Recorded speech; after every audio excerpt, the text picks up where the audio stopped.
Damien Carter straightened his cufflinks in the mirror and said it without looking at her. "Don't wait up." He had a gala to attend, Madrid's most important business event of the year, and his wife of 8 years was not invited. He'd already chosen who would stand beside him that night. Her name was Ava Monroe, and she was 31 years old, wearing a dress Damien had paid for, carrying a clutch he'd selected himself. Vivian Carter found out not from her husband, but from the dry cleaning receipt still folded in his jacket pocket. Dinner for two, Restaurant Alabaster, a Tuesday he'd claimed was a board meeting. She stood in the hallway of their €4 million mansion and read it twice. If you've ever been made to feel invisible inside your own life, like a comment below with the city you're watching from. I want to see how far this story travels. And if this is the kind of story that moves you, hit that like button and stay with me until the very end. Because what Vivian Carter did next is something nobody in that ballroom saw coming. The receipt was small. That was the thing that kept striking Vivian as strange, how something that small could carry that much weight. It was barely the size of her palm, that slip of thermal paper from Restaurante Alabaster. She'd found it folded into thirds and tucked behind the dry cleaning ticket in the inside breast pocket of Damien's charcoal Brioni suit. She hadn't been snooping. She'd been doing what she always did on Thursday mornings, sorting his clothes for the housekeeper, checking pockets before anything went into the bin, a habit she'd developed years ago after he'd lost a USB drive that cost them 3 days of frantic searching. She almost threw it away without looking. Almost. The date printed across the top was a Tuesday, October 14th, a Tuesday that Damien had left the house at 6:45 p.m. In that exact suit, kissed Lily on the top of her head, and told Vivian not to bother with dinner because the board meeting would run late and he'd eat at the office. She had fed their daughter, given her a bath, read to her from the dog-eared copy of The Velveteen Rabbit they'd been working through for the past 2 weeks, and sat alone at the kitchen island with a glass of white wine and a magazine she didn't really read. The receipt listed 2 appetizers, 2 mains, a dessert course, and a bottle of Vega Sicilia Unico 2015. She knew that wine. Damien only ordered it for special occasions. Vivian stood in the hallway between the bedroom and the walk-in closet and felt the receipt go soft in her hands from where she was gripping it too tightly. Her fingers were leaving creases across the paper. The number at the bottom was €480. €480 on a Tuesday night at a restaurant she had suggested for their anniversary the previous spring, and he'd said was too fussy. She folded it back up, exactly as she'd found it, put it back in the pocket. Then she sat on the edge of the bed and stared at the wall for a very long time. This was not the first time she'd felt something was wrong. It wouldn't be fair to herself to pretend it was. The distance had been building for at least 18 months, maybe longer, in the way that distance in a marriage doesn't announce itself, but instead accumulates. A missed birthday dinner rescheduled to the following week, and then forgotten. A pattern of late nights that seemed too consistent for the organic chaos of business. The way Damien had started locking his phone screen whenever he set it face up on the counter. Vivian had told herself stories about all of it. She was good at that. She had a gift for constructing reasonable explanations and installing them neatly over the things she didn't want to look at directly. He was under enormous pressure. The Galveston acquisition was consuming everything. He'd always been a private person. She was reading too much into things because she'd been isolated and bored, and her closest friend, Mara, had been going through her own divorce, and probably Vivian was just absorbing some of that anxiety. She was 32 years old, and she had a 5-year-old daughter and a magnificent house in the La Moraleja district of Madrid, and a closet full of clothes she wore to fundraising luncheons and school pickup. She had a personal trainer who came on Mondays and Wednesdays. She had a credit card with no formal limit, and a housekeeper named Dolores who thought Vivian was a saint. What she didn't have, she had gradually stopped noticing herself not having. She and Damien had stopped sleeping in the same emotional space long before they stopped sleeping in the same bed. The physical intimacy had faded naturally, in the way it does when 2 people who once knew each other very well slowly become strangers who share a postal address. She hadn't pushed on it. She'd told herself that too was a phase, that this was what long marriages looked like, that her parents' marriage had also had its dry seasons. She had told herself so many things. Now she sat on the edge of the bed in her silk robe at 9:17 in the morning and looked at a wall and let herself, for the first time in a very long time, not tell herself anything at all. Well, Damien came home that night at the normal time, which was unusual enough that she noticed. He was in a good mood, expansive and relaxed in a way he rarely was, opening a bottle of something from the wine fridge and leaning against the kitchen counter and asking about Lily's day with a warmth that felt almost genuine. She watched him from across the island. "How was work?" she asked.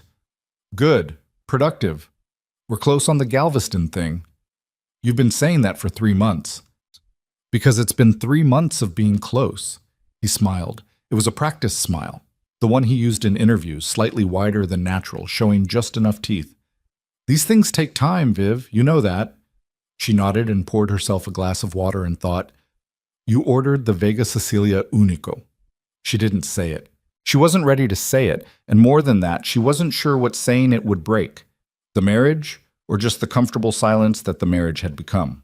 She said, "Lily asked if you'd take her to the park this weekend." "Yeah, of course, Saturday morning. I'll take her." He did, actually. He took Lily to the park on Saturday morning, pushed her on the swings, brought her home with ice cream on her jacket, and looked for those 2 hours like a man who had his life completely together, like a man who had nothing to hide.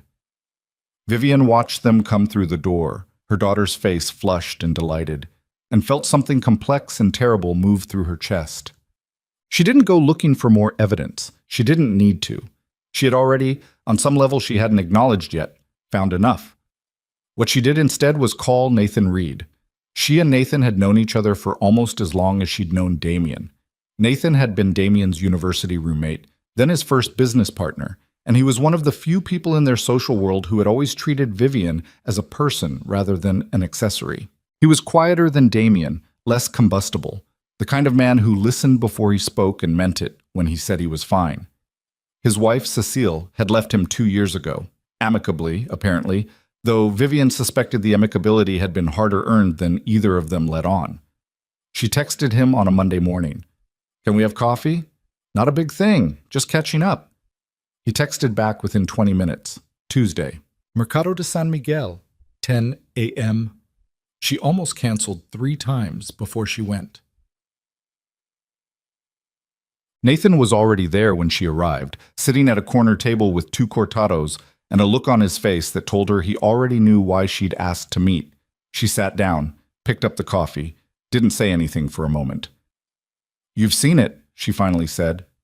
Not a question. Nathan looked at the table. "Vivian? Don't." She said it quietly. "Don't do the thing where you decide what I can handle. I'm not asking you to protect me. I'm asking you to tell me the truth." He was quiet for a long moment. Nathan was one of those people whose silences were considered rather than awkward. He wasn't stalling, he was thinking, and she had always respected that about him, even when it frustrated her. "How much do you know?" he asked. "I found a receipt. Alabaster, October 14th, dinner for 2, the Vega Sicilia."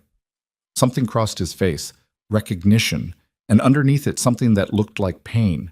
Not for himself, for her. "Her name is Ava Monroe," he said. "She's a consultant, strategic communications. She came on as a contractor for the Galveston deal about 8 months ago." 8 months. Vivian set her coffee down carefully. "He hired her himself," Nathan continued. "I didn't know what it was at first. She's sharp, genuinely, and the work she was doing was real work. But by February, I was seeing things that—" He stopped, pressed his hands flat on the table. "I should have told you sooner. I know that. I didn't know how." "How long has it been going on?" "I think 6 months. Maybe a little more." 6 months. Lily had been in preschool for 6 months. Vivian had spent the last 6 months volunteering for the school's Autumn Festival Committee and worrying about whether Lily was making friends and researching whether she should switch Lily's violin teacher because the current one seemed impatient with young children. "Is it serious?" she asked, and then, before Nathan could answer, "No, I know it's serious." "That's a stupid question. If it wasn't serious, he'd have ended it already." "He's planning to make it public," Nathan said. He didn't soften it. She had asked him not to. "After the Galveston deal closes. He's going to bring her to the Reyes Gala in November." The Reyes Gala, Madrid's annual charity gala for the Reyes Foundation. the city's premier social event attended by every significant figure in Spanish business and politics, the kind of evening that showed up in society pages and shaped reputations. Vivian had attended it every year for the past 7 years on Damien's arm. "And me?" she said. Nathan's jaw tightened. He was going to... He stopped again. "Nathan, he was going to tell you not to come, that you weren't feeling well, something like that." Vivian sat very still. Outside the Mercado, the city was doing its ordinary morning things. Deliveries arriving, tourists navigating, the particular ambient noise of a city that didn't know or care about what was happening at this corner table. She focused on that for a moment, the sounds of a world continuing. "Okay," she said. "Vivian, I'm not falling apart." She looked at him directly. "I'm deciding what to do. Those are different things." He looked at her, and something in his expression shifted. Something that wasn't pity, which was the thing she'd feared most, but something closer to recognition, like he was seeing her clearly for the first time in a while, or maybe like he was seeing something she hadn't let herself show in a long time. "What do you want to do?" he asked. She wrapped her hands around the cortado and thought about that. Really thought about it. Not what she was supposed to want. Not what the script for this situation said she was supposed to want. What she, Vivian Carter, actually wanted. "I want to go to the gala," she said. The weeks between that coffee and the gala were not quiet, though from the outside they must have looked perfectly normal. Vivian continued to do everything she always did. She took Lily to school, attended the violin lessons she'd kept with the impatient teacher because she'd decided she was probably projecting, drove to the school festival committee meetings, joined Damien for a dinner party at the Varela house on a Saturday in October where she wore a red dress and laughed at the right moments and watched her husband across the table and tried to locate, somewhere in the architecture of his face, the man she had married. She thought she could still find traces of him sometimes. It made everything harder. What she was also doing, quietly and without announcement, was working. She called her own solicitor, not the firm Damien used, a different one, a woman named Elena Paredes who had an office near the Gran Via and a reputation for being extraordinarily thorough. She gathered records she had legitimate access to, financial documents connected to accounts she was co-signatory on, information about the structure of Damien's various holdings. She also talked to Nathan, more than once, in the kind of conversations that start as logistics and gradually become something else. Nathan had been watching the Galveston deal with increasing unease, not just because of Ava's personal involvement with Damien, but because of what he'd started to notice in the contract structures Ava had drafted. Terms that seemed designed to benefit a third-party firm Nathan couldn't immediately trace. Numbers that didn't align with the company's stated positions in ways that were just subtle enough to miss if you weren't looking. Nathan was looking. "She's been redirecting consulting fees," he told Vivian the third time they met. Not at Mercado de San Miguel this time, but at a small place near his office, a restaurant that was good, but not fashionable enough for anyone they knew to accidentally appear in. It's structured so it looks like normal operational costs, but when you trace the receiving entity, it ties back to a holding company that she's a partial beneficiary of. She's essentially billing Damien's company to pay herself twice. Vivian thought about that. Does Damien know? I don't think so. I think he believes she's exactly what she presents herself as. Nathan's voice had a particular flatness when he said it. Not contempt exactly, but something close. He's not a stupid man in business, your husband, but he's been distracted. Vivian nodded slowly. Can you document it? I'm already doing that. Good. She looked at her coffee. I want this ready before the gala.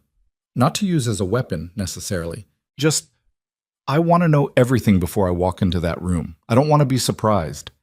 Nathan looked at her steadily. Are you sure you want to go?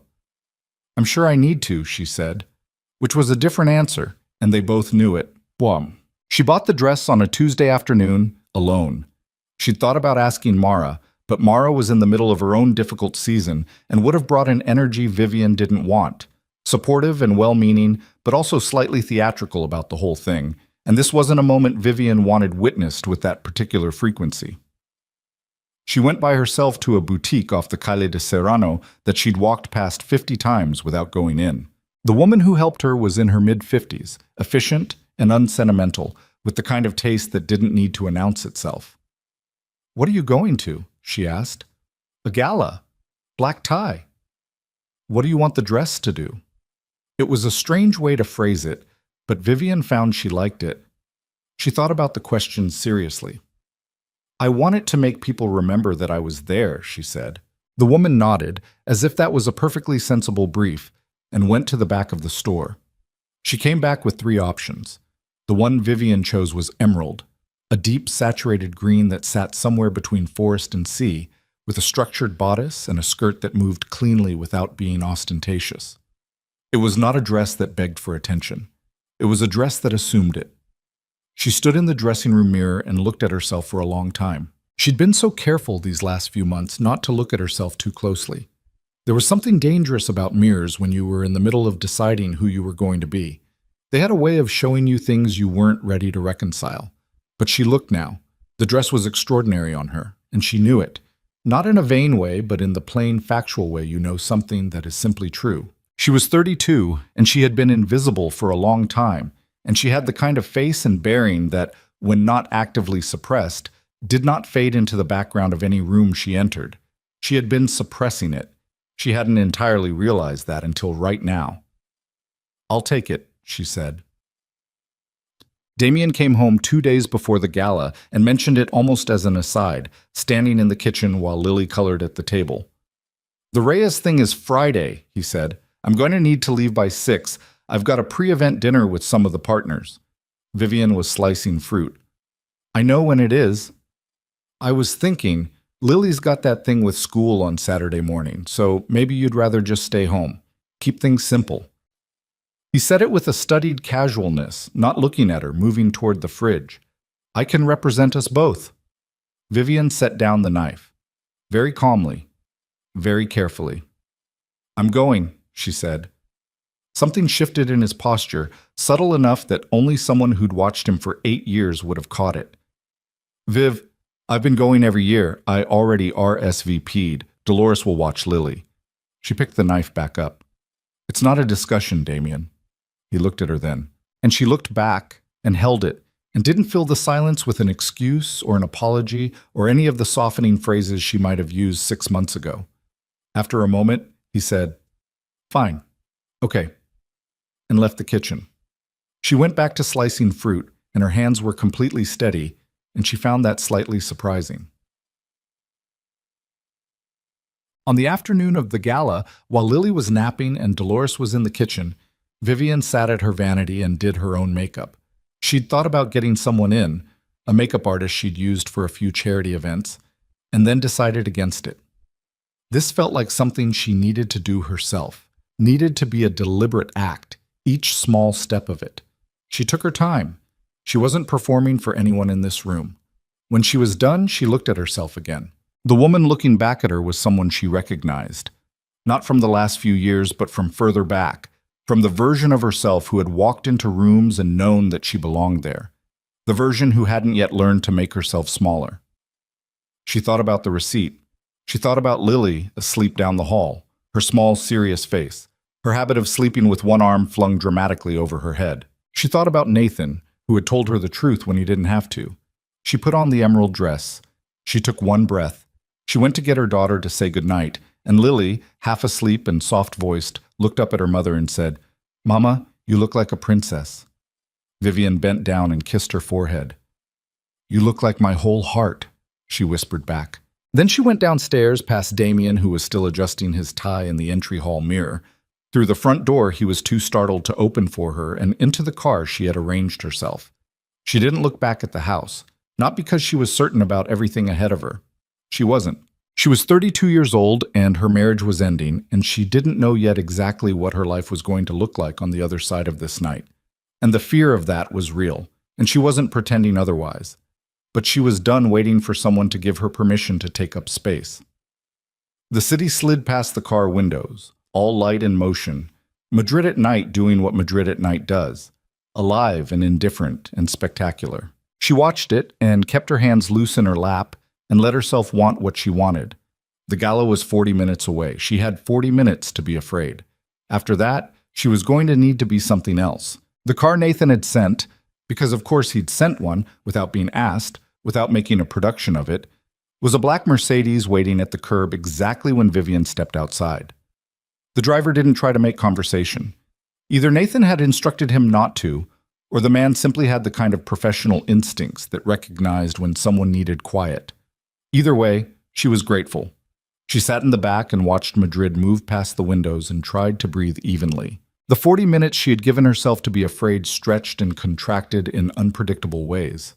Sometimes the fear was very present, a tight, specific thing in her sternum that she recognized as the physical sensation of not knowing what happened next. Other times it receded into something more manageable, almost abstract, like a weather report for a city she hadn't arrived in yet. She thought about Lily, not as a comfort exactly, but as an anchor. Lily with her arm thrown over her head, sleeping in that total way small children sleep, like the whole world had agreed to pause and wait for her to wake up. Lily, looking at her mother in the emerald dress with the absolute unself-conscious certainty of a 5-year-old who had not yet learned that women were supposed to question whether they deserved to take up space. "You look like a princess." Vivian had not told Lily where she was going or why it mattered. She'd said it was a party for grown-ups, which satisfied Lily entirely because Lily's primary concern about the evening was whether Dolores would let her stay up to watch the nature documentary about octopuses that she'd been negotiating access to for 2 weeks. She probably got her way. Dolores was considerably more indulgent than she let on. The Mercedes turned onto the Paseo de la Castellana, and Vivian could see, several blocks ahead, the particular gathering of cars and lights that meant the venue. The Palacio de Villanueva, not its actual name, but what everyone called the restored event space that hosted the Reyes Gala annually. A 19th century building with a facade that looked like a film set for someone's idea of European grandeur. She'd been there 6 times. She knew the way the chandeliers hit the marble foyer, knew which hallway led to the coat check, knew that the bar on the east side ran out of the good champagne by 9 o'clock if you weren't strategic about it. She knew this room. That was something. The driver pulled up behind a line of cars depositing guests, and Vivian sat for a moment watching people move through the entrance. Women in formal gowns and men in black tie, the particular choreography of an event that took itself seriously. She could already feel the geometry of it, the invisible lines of status and attention that structured every room like this. Who was watched and who was watching, where the gravity was. She wondered where Damien was right now. At the pre-event dinner he'd mentioned, probably a smaller gathering in one of the private rooms, the kind of dinner that was really a negotiation wearing formal clothes. And Ava would be with him, because that was the point. That was what this night was supposed to be. The first public performance of Damien Carter with his new companion, presented to the city's business elite as a fait accompli before his wife even knew the terms of her own departure. Vivian had spent a good deal of the last 3 weeks sitting with how that felt. Not the betrayal itself, she'd had time to begin metabolizing that, or at least to understand its dimensions, but the specific quality of being planned around, strategized over, treated as a variable to be managed rather than a person to be spoken to. Damien had been, for months, running a calculation in which she was a factor to be minimized, and he'd done it with such confidence in her passivity that he hadn't even bothered to be particularly careful. The dry cleaning receipt, tucked in his breast pocket, as if it never occurred to him she might look. The driver opened her door. Vivian gathered her evening bag and stepped out. The foyer of the Palacio de Villanueva was already busy when she arrived. That particular pre-dinner density of people holding champagne and performing the specific social labor of these events, making the conversation look effortless while simultaneously calculating every angle of it. The chandeliers, she remembered, did exactly what they always did, throwing gold light across marble floors that had been polished to an almost aggressive shine. She checked her coat and took a glass of champagne from a passing tray and stood for a moment near the entrance to the main reception room, just long enough to get her bearings. Several people looked at her, not all at once, not in any dramatic way, but she noticed it, the small recalibrations of attention, people in the middle of conversations whose eyes moved toward her and then moved back to their companions, but with something slightly different in their posture. She was used to being Damien Carter's wife at events like this. What she was less used to was the particular quality of attention she was getting now, which felt less like social accounting and more like recognition, maybe, of something she couldn't quite name yet. She stood up a little straighter, not performing, just letting herself be the height she actually was. You made it. Nathan appeared at her left shoulder, moving through the room with the slightly deliberate efficiency of a man who didn't particularly enjoy these events but had learned to navigate them. He was in a well-cut black dinner jacket that was better than anything he usually wore to these things, which she suspected was intentional. He stopped beside her and looked at her, and something in his expression did the same thing it had done at the Mercado de San Miguel. That quality of seeing her clearly, without filters. You look... He stopped. Don't make it complicated, she said. I was going to say formidable, he said, but I figured that sounded like something an idiot says when he can't figure out how to give a woman a compliment without accidentally making it about her being scary. Despite herself, she almost laughed. That's a surprisingly self-aware thing to say. I have my moments. He took a position beside her, looking out at the room, falling naturally into the stance of two people who are together at an event rather than simply proximate. They're here, Damien and Ava. They came in about 20 minutes ago. They've been in the private dining room off the East Hall. There's a dinner for about 12 of the Galveston deal principals. Who else is at that dinner? Rodrigo Vidal from Meridian Capital, the Castillo brothers, Helena Fonseca. He paused. And Enrique Reyes himself, that's significant. Damien's been trying to get a private conversation with Reyes for 18 months. Tonight is that conversation. Vivian understood the weight of this. Enrique Reyes was the founder of the Reyes Foundation and the patriarch of one of Madrid's oldest industrial families. His quiet endorsement of a business venture could open doors that money alone couldn't, and his disapproval could close them just as permanently. Damien had been trying to get into Reyes's orbit for years. The gala was supposed to be the moment. So if something disrupted that dinner, she started. Let's not get ahead of ourselves, Nathan said, gently but firmly, the way he said things when he meant them. There's no plan to disrupt anything.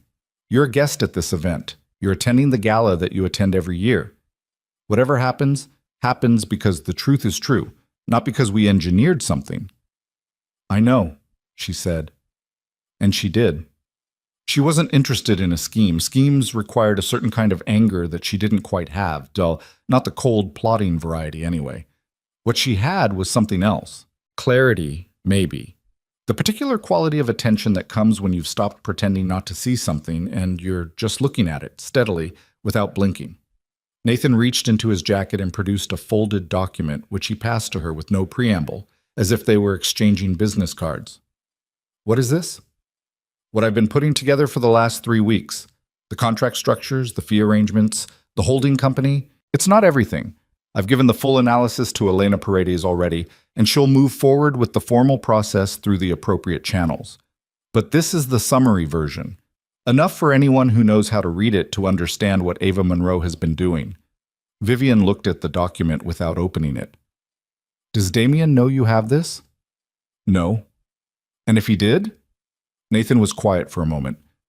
Damien and I have been friends for 22 years, he said finally. I don't think I fully appreciated, until recently, how much of that friendship was built on me not asking too many questions. I asked questions this time. He paused. I think the friendship might not survive it. Another pause. I've been sitting with that. She looked at him then. Not at the room. At him. Nathan Reed, who was 54 years old and who had built a successful career as Damien Carter's shadow, who had been reliable and competent and quietly indispensable for 2 decades, who had come to her coffee meeting with his jaw already set and had told her the truth with no more dramatizing than the truth required. I'm sorry, she said, that it cost you that. Don't be. He said it quickly, then seemed to reconsider. I mean, it's complicated. I'm not going to pretend it's simple, but... He looked at the document in her hands. Some things you can't not do. She nodded and put the document into her evening bag, which was barely large enough to hold it and required some careful arrangement, which struck her as mildly absurd and almost helped. Okay, she said, tell me what's in that room. Ouchie. What Nathan told her in the next few minutes standing near the edge of the reception room while the gala filled in around them was this. The dinner in the East Hall private room had been Ava's idea, not Damien's. She had orchestrated the guest list and the seating and had positioned herself as the connector, the woman who had the relationships and the access and the strategic intelligence to make the Galveston deal not just financially viable, but socially legitimate. Enrique Reyes had agreed to attend primarily because his foundation had a long-standing relationship with Meridian Capital, and Rodrigo Vidal had told him it was worth his time. He didn't know Ava Monroe. He hadn't vetted her. He was 71 years old, and he ran his empire on the basis of trusted relationships, and Ava had borrowed the credibility of those relationships without having earned any of it herself. She's smart, Nathan said, and said it plainly, without qualification. I want to be clear about that. What she's done, the positioning, the access she's created, that takes genuine skill. The fraud is embedded inside something real. Vivian appreciated that he said it that way. She had spent enough of the last 3 weeks trying not to think about Ava Monroe as a person. It was easier to think of her abstractly, as a situation, a problem, a category of wrongdoing, that this reminder of her dimensionality was useful, even if it was uncomfortable. Does she know about me? Vivian asked. Nathan hesitated, which was its own kind of answer. What does she know?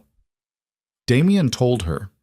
I think he told her that the marriage was essentially over, that you'd both acknowledged it and were just waiting for the right moment. He stopped. I don't know what she knows about you as a person. My sense is she's thought about you mostly as... He seemed to be looking for a word that was accurate without being cruel. An obstacle, Vivian said. Or a variable, something to be accounted for and managed. A beat. She doesn't know you're here tonight. Vivian turned that over. And Damien? He knows, I assume. He would have seen your RSVP on the guest list. His assistant handles those for your household. He didn't say anything to me about it after that night in the kitchen. No. Nathan's tone was neutral. I imagine he thought you wouldn't actually come. She considered that. The assumption, solid and easy, and based on everything she'd been for the last several years, the wife who stayed home, who deferred, who looked away from the things that were uncomfortable to look at, the woman who found the receipt and put it back in the pocket. He'd miscalculated. She had too, for a long time, but at least her miscalculation was over. There's one more thing, Nathan said. She looked at him. Ava's been managing the public narrative around Damien for the last several months. Media relationships, profile pieces, the kind of social positioning that builds a person's reputation. Part of what she's been constructing is a version of Damien that doesn't include a wife. He paused. There's a journalist here tonight, Claudia Vega from Inversión y Sociedad. Ava arranged for her to be at the gala specifically to get photographs and a profile opportunity. The plan is to introduce Damien and Ava to Claudia, with Reyes if possible, and have the whole thing framed as, he made a small, controlled gesture with one hand, a new chapter. A new chapter, Vivian repeated. That's the phrase I believe was used, yes. She was quiet for a moment, then, do you know Claudia Vega? We've met 3 or 4 times. She's good at her job, thorough. I'd like to talk to her tonight. Nathan looked at her steadily. About what? About whatever she finds interesting. Vivian smoothed the front of her dress, a small, unconscious gesture. That's Claudia's call, not mine. I'm just... She paused. I'd like the introduction. He held her gaze for another moment, and then he nodded, once, slowly. Not with enthusiasm exactly, but with a kind of careful respect. All right, he said. The dinner portion of the evening began at 8, and Vivian found herself seated at a table near the center of the ballroom that was, she suspected, exactly where Nathan had arranged to have her placed.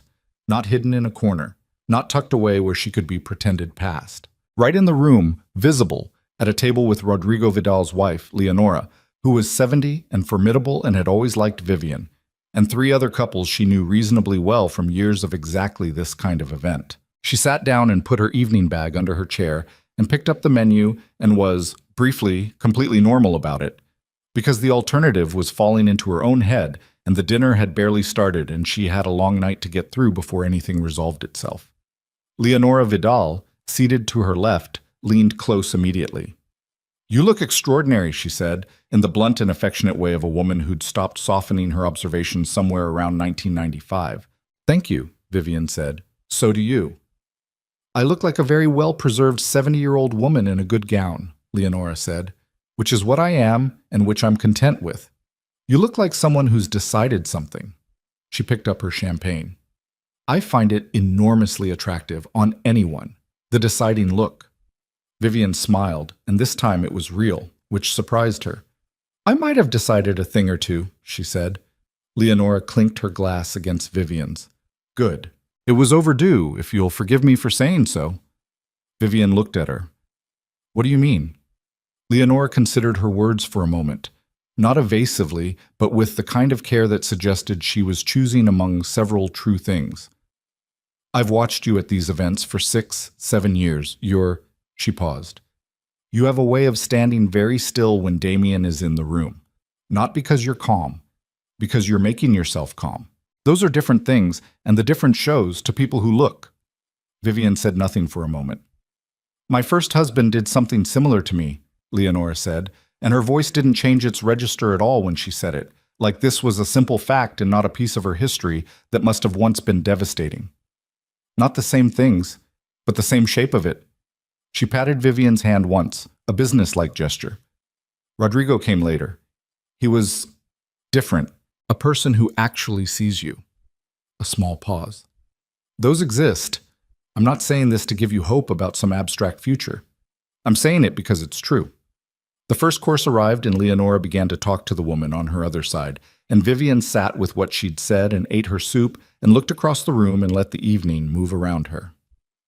She saw Damien at 9:15.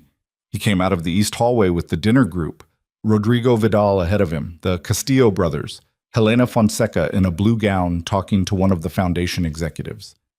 Enrique Reyes was at the center of the group, shorter than she'd imagined from photographs, with the kind of contained authority that didn't need height to project itself. And Ava Monroe. Vivian had prepared herself to see her. She'd looked her up in the days after the coffee with Nathan. Professional photos, a LinkedIn profile that was carefully curated, a couple of mentions in industry publications. She was attractive in the polished, high-resolution way of someone who understood that their appearance was part of their professional capital. Dark hair, good bone structure. The particular kind of poise that comes from having practiced projecting confidence for long enough that the performance and the reality have begun to blur.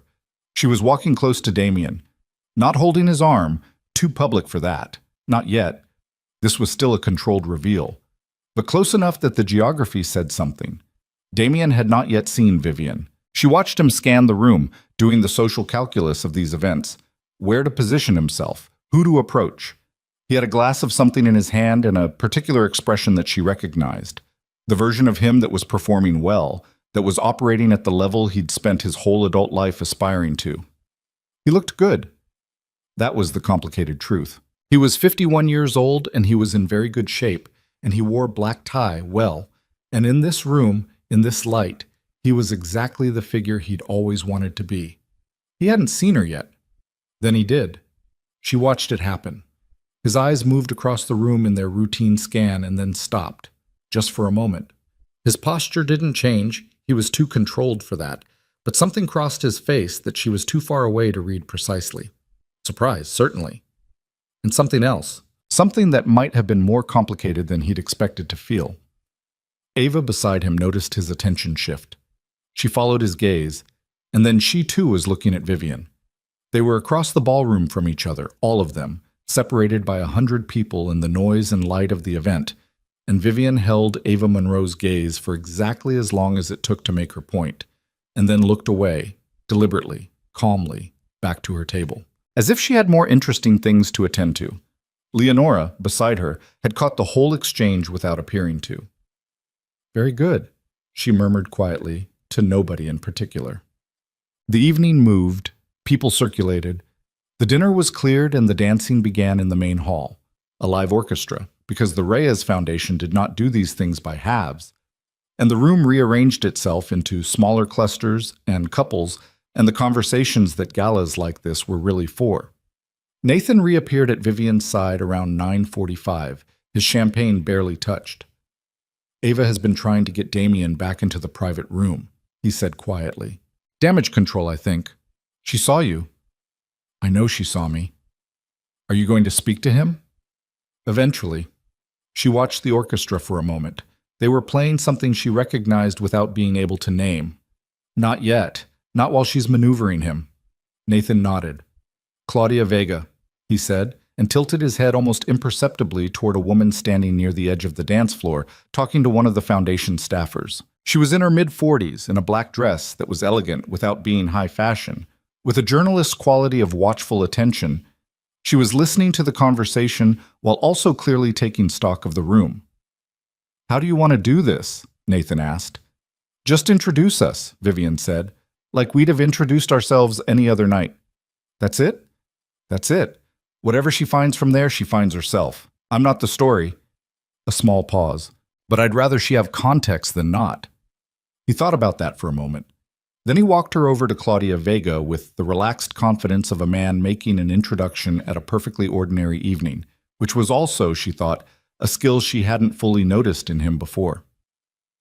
Claudia, do you know Vivian Carter? Damien's wife. She's one of the main forces behind the Foundation's Women's Enterprise program, which doesn't get nearly enough credit. Claudia Vega's handshake was firm, and her gaze was immediate and direct. We've met briefly, she said. 2 years ago, I think. The Foundation anniversary dinner. I remember, Vivian said, which was almost true. She remembered the dinner, the specific conversation she was less certain of. I'm working on a piece about the Galveston deal, Claudia said, in the way journalists sometimes opened by stating their business before the small talk, to see what happened. For the February issue. I understand your husband's company is one of the primary investors. That's right, Vivian said. It's been a significant project. 8 months, I'm told. Intensive. Claudia's eyes were sharp and not unkind. You've had a front row seat to all of it, I imagine. Vivian smiled. More than people might assume, she said, though probably less than people imagine. She let that sit for a moment. I'd be curious to know, when you finished your research, what the full picture looks like. Sometimes what gets presented publicly and what's been happening structurally can be quite different things. It was carefully said, deliberately vague. The kind of sentence that meant nothing if you didn't already have a question forming and meant a great deal if you did.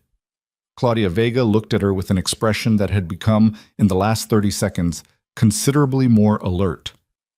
I'd be interested in a conversation, she said, if you're open to it.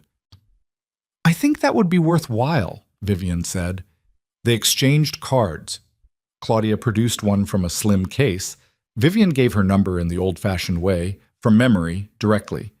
And then the conversation shifted to something lighter, and they talked for another few minutes about the Foundation and the orchestra and the particular social mathematics of these events. And when they parted, it was with the naturalness of two people who had simply met at a party and gotten along. Nathan waited until they were clear of earshot. That was, he seemed to be selecting a word. Precise. I didn't say anything that wasn't true. No, he agreed. That's rather the point. She looked out across the room. Damien had emerged from the direction of the private hall, alone now. No Ava beside him, which was interesting. He was working the room with a forced quality to it, stopping at clusters of guests with a laugh that was 1 degree too loud, the performance of a man who was recalibrating in real time. He's looking for me, Vivian said. Yes, Nathan said. I think he is. She straightened the strap of her evening bag on her shoulder. Her champagne glass was empty, and she didn't want more champagne, and the room felt suddenly very clear to her, all its shapes and angles and the people moving through it. The chandeliers and the marble and the orchestra playing something she would later try to identify and fail. Okay, she said, mostly to herself. She handed Nathan her empty glass. Wait here, she said, and she walked across the room toward her husband. He saw her coming when she was still 30 feet away, and something in him stilled. Not guilty exactly, or maybe guilty was part of it, but not all of it. There was something else in his face as she approached, something she couldn't name and that she had probably once had a name for and had since lost track of. Vivian. He said her name like it was a sentence all by itself. Damien. She stopped close enough to talk, but not close enough to suggest intimacy. You look well. You're... I didn't think you were coming. I told you I was coming. I know you did. A pause. His jaw tightened slightly, then loosened. You look... He seemed to stop himself from completing whatever that sentence was going to be. The dress is... Thank you. She didn't wait for him to finish. I met Claudia Vega tonight, the journalist from Inversión y Sociedad. Something changed in his expression. Fast, barely perceptible. When? About 20 minutes ago. Nice woman. Very thorough, from what I can tell. He was quiet for a moment, and she could feel him arranging things, running the calculation, trying to figure out what she knew and what she'd said and what the geometry of this moment actually was. Vivian, he said again, and this time there was something different in it, not the controlled version, something that had more weight to it. We should... This isn't the place, but we need to talk. I know we do, she said. Not here. Not tonight. Next week, maybe. When things are what, Damien? She said it evenly, without sharpness. Just a question. Just the truth of a question. When things are more convenient for you? When you've managed everything the way you want it managed? He had no answer for that, which was, she supposed, its own kind of answer. She held his gaze for another moment, and then she said, I'm going to go enjoy the rest of the evening. We'll talk when we need to talk. She turned and walked away. Her hands were steady, her shoulders were level. The emerald dress moved with her in exactly the way she'd hoped it would when she'd stood in the dressing room 3 weeks ago and made a decision about who she was going to be when she walked into this room. Behind her, she heard Damien say something. Half a word. Her name again, maybe. But she was already moving, and the orchestra was playing, and the room was full of people, and she let herself be one of them. Just a woman at a party. Who knew exactly where she stood? She walked back toward Nathan's side of the ballroom, and the whole way she was aware of people watching her. Not all of them, not dramatically, but in the accumulated way of a room that has registered something has shifted without being able to name exactly what. She felt it in the peripheral adjustments of people's attention as she passed. Conversations that didn't stop but tilted slightly, eyes that moved and then moved back, the small unconscious recalibrations of a room processing new information. She had been to this event 7 times. In all 7 of those times, she had been Damien Carter's wife, which was a particular category of person at an event like this. Not unimportant, but derivative. Her presence had always been understood as an extension of his, the way a very good accessory extends an outfit. Noticed in relation to, not noticed on its own terms. Tonight was different. She could feel it in a way she couldn't entirely explain. Something almost physical, like the difference in air pressure before weather changes. The emerald dress was part of it, but not all of it. The conversation with Claudia Vega was part of it. The exchange with Damien across the ballroom floor was part of it. But she thought the real thing, the thing people in the room were unconsciously picking up on, was simpler than any of that. She was not making herself smaller. And in this room, among these people, at this kind of event, that was noticeable. That was, in its quiet way, news. Nathan had moved from where she'd left him. She found him near the edge of the dance floor talking to Helena Fonseca, which she hadn't expected. Helena was in her mid-50s, head of corporate strategy at one of Spain's larger infrastructure firms, and she had the particular quality of a woman who had spent 20 years being the only woman in certain rooms and had stopped apologizing for any part of herself somewhere along the way. Vivian had always liked her without having spent enough time with her to know her properly. She slowed as she approached, not wanting to interrupt, but Helena caught her eye and opened the conversation immediately.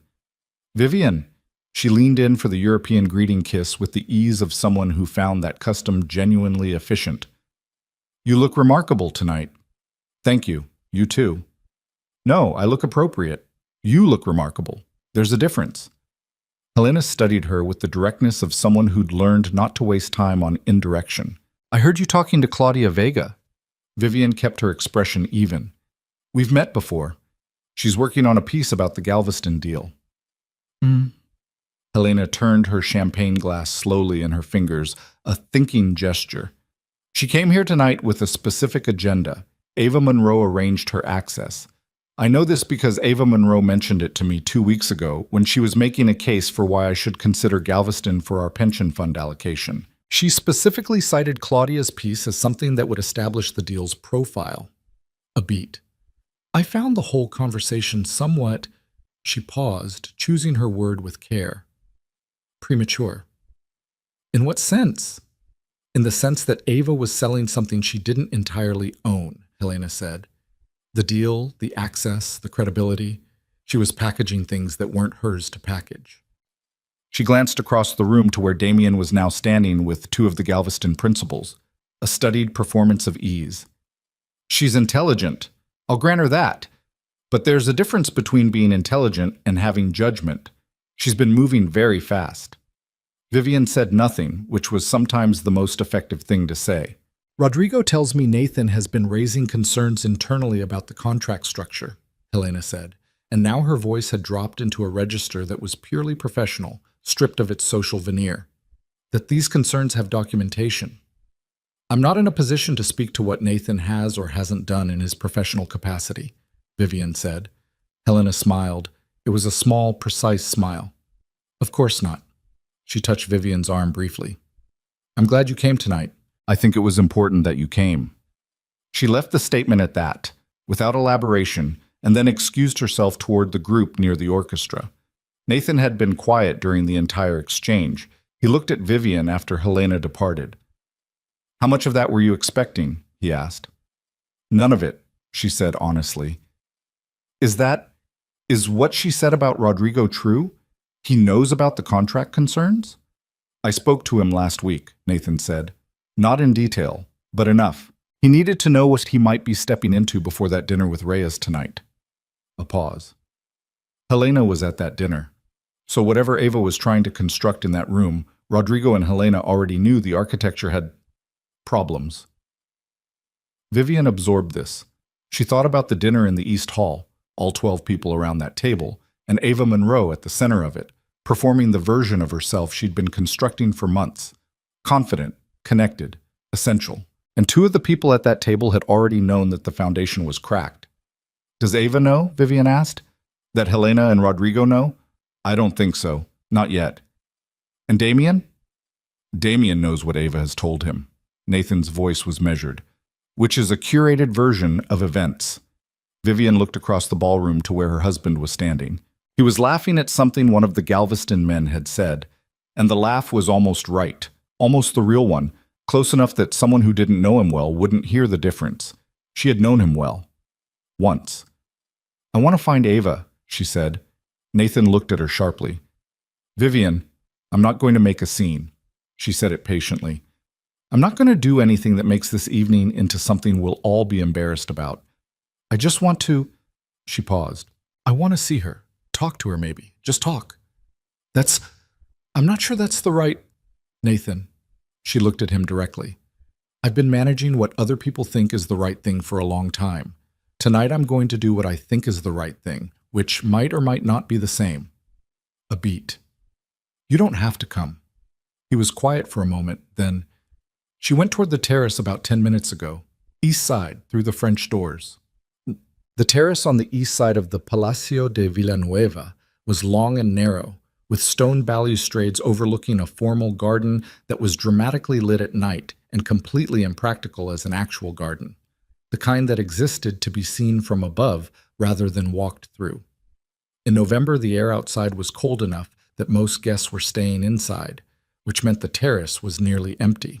Ava Monroe was at the far end, her back to the doors, a cigarette in one hand that she was smoking with the focused efficiency of someone who rarely smoked and was using it as a prop for something. Thinking, maybe, or performing thinking.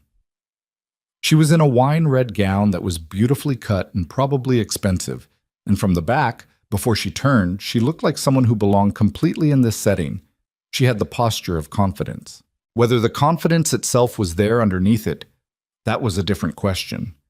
She turned when she heard the doors open, and when she saw it was Vivian, something complicated moved across her face, a fast sequence of expressions that she got under control quickly, but not quite quickly enough. Surprise, then something harder, then a calculated neutrality. "Mrs. Carter," she said. "Vivian is fine," Vivian said. She stepped out onto the terrace and let the door close behind her. The cold hit her immediately, the November air sharp and unambiguous. I've never really liked being called Mrs. Carter at these things. It always sounded like someone was about to ask me to sign something. Ava didn't say anything for a moment. She took a pull on her cigarette, which she held like someone who'd smoked more in an earlier chapter of her life, and had mostly given it up. "You should go back inside," Ava said finally. "It's cold." "I'm fine." Vivian moved to this balustrade and looked out at the garden below, giving Ava the option of the same view rather than a face-to-face confrontation. There was something in the parallel stance, both of them looking out rather than at each other, that made the conversation possible in a way it might not have been otherwise. "I wanted to talk to you. Not because I'm angry. I am angry, but I've been living with that for a few weeks now. It's not the point." Ava was watching her. Vivian could feel it without looking. "Then what's the point?" Ava asked. Her voice was professionally controlled, which told Vivian she was unsettled. "I wanted to know if you understood what you're involved in," Vivian said. Not me, and not Damien. I mean the other thing. The contracts, the fee structures." A long silence. "I don't know what you're talking about," Ava said. "Okay." Vivian said it simply, without accusation. "You don't have to tell me the truth. I'm not a lawyer, and I'm not recording this, and whatever you tell me on a terrace in Madrid doesn't have any formal weight anyway." She paused. "But I want to ask you something, and I'm asking it sincerely. Did you know that Rodrigo Vidal and Helena Fonseca came to that dinner tonight with questions about the contract structure? That they've seen documentation?" Another silence, and this one was longer, and what was in it was not the controlled neutrality from before, but something more raw.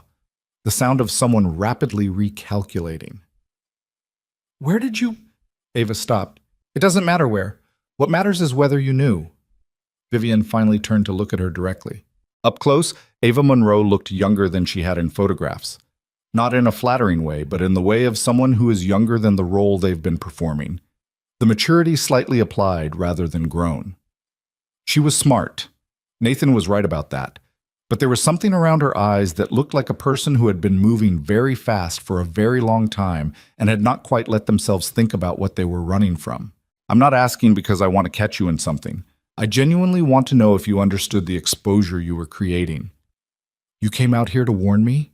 Ava said, and there was a quality in her voice that might have been contempt and might have been disbelief, and might have been, underneath both of those, something closer to confusion. "I came out here because I'm tired of being managed," Vivian said. "By Damien, by the situation, by everyone's assumptions about what I'll do and how I'll behave. I wanted one conversation tonight that was just real, whatever that looks like." She looked at Ava steadily. "You're 31 years old."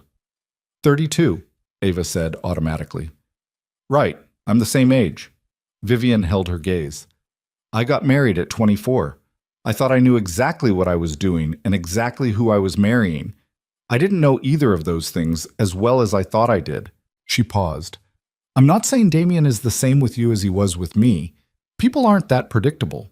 But I want you to understand, from someone who's been in his orbit for 8 years, he is not a man who sees the people around him clearly. He sees what's useful, and what's useful changes."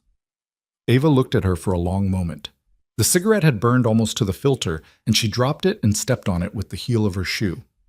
"I'm not you," she said, finally. "No," Vivian agreed. "You're not." "I didn't—" Ava stopped, started again. "I didn't go looking for this, for him. She seemed to run out of the sentence she'd intended. There was something in the truncation that was more honest than what she might have said if she'd completed it. "I know it's never as simple as it looks from outside," Vivian said. "I know that." She pulled her wrap tighter against the cold.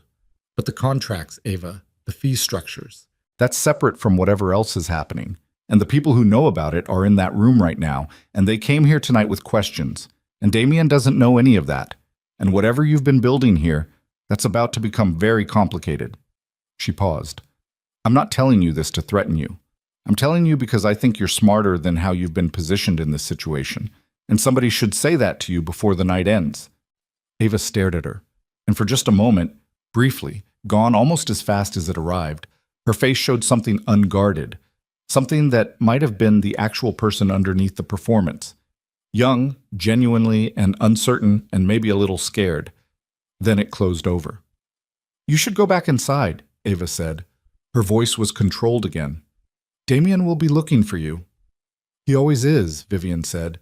Just usually to make sure I'm not in the wrong room.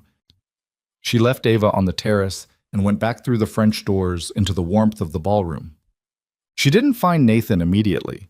She spent 20 minutes circulating the room on her own terms, stopping to talk to people she genuinely liked, accepting a fresh glass of champagne from a passing tray, pausing near the orchestra to actually listen for a few minutes to what they were playing.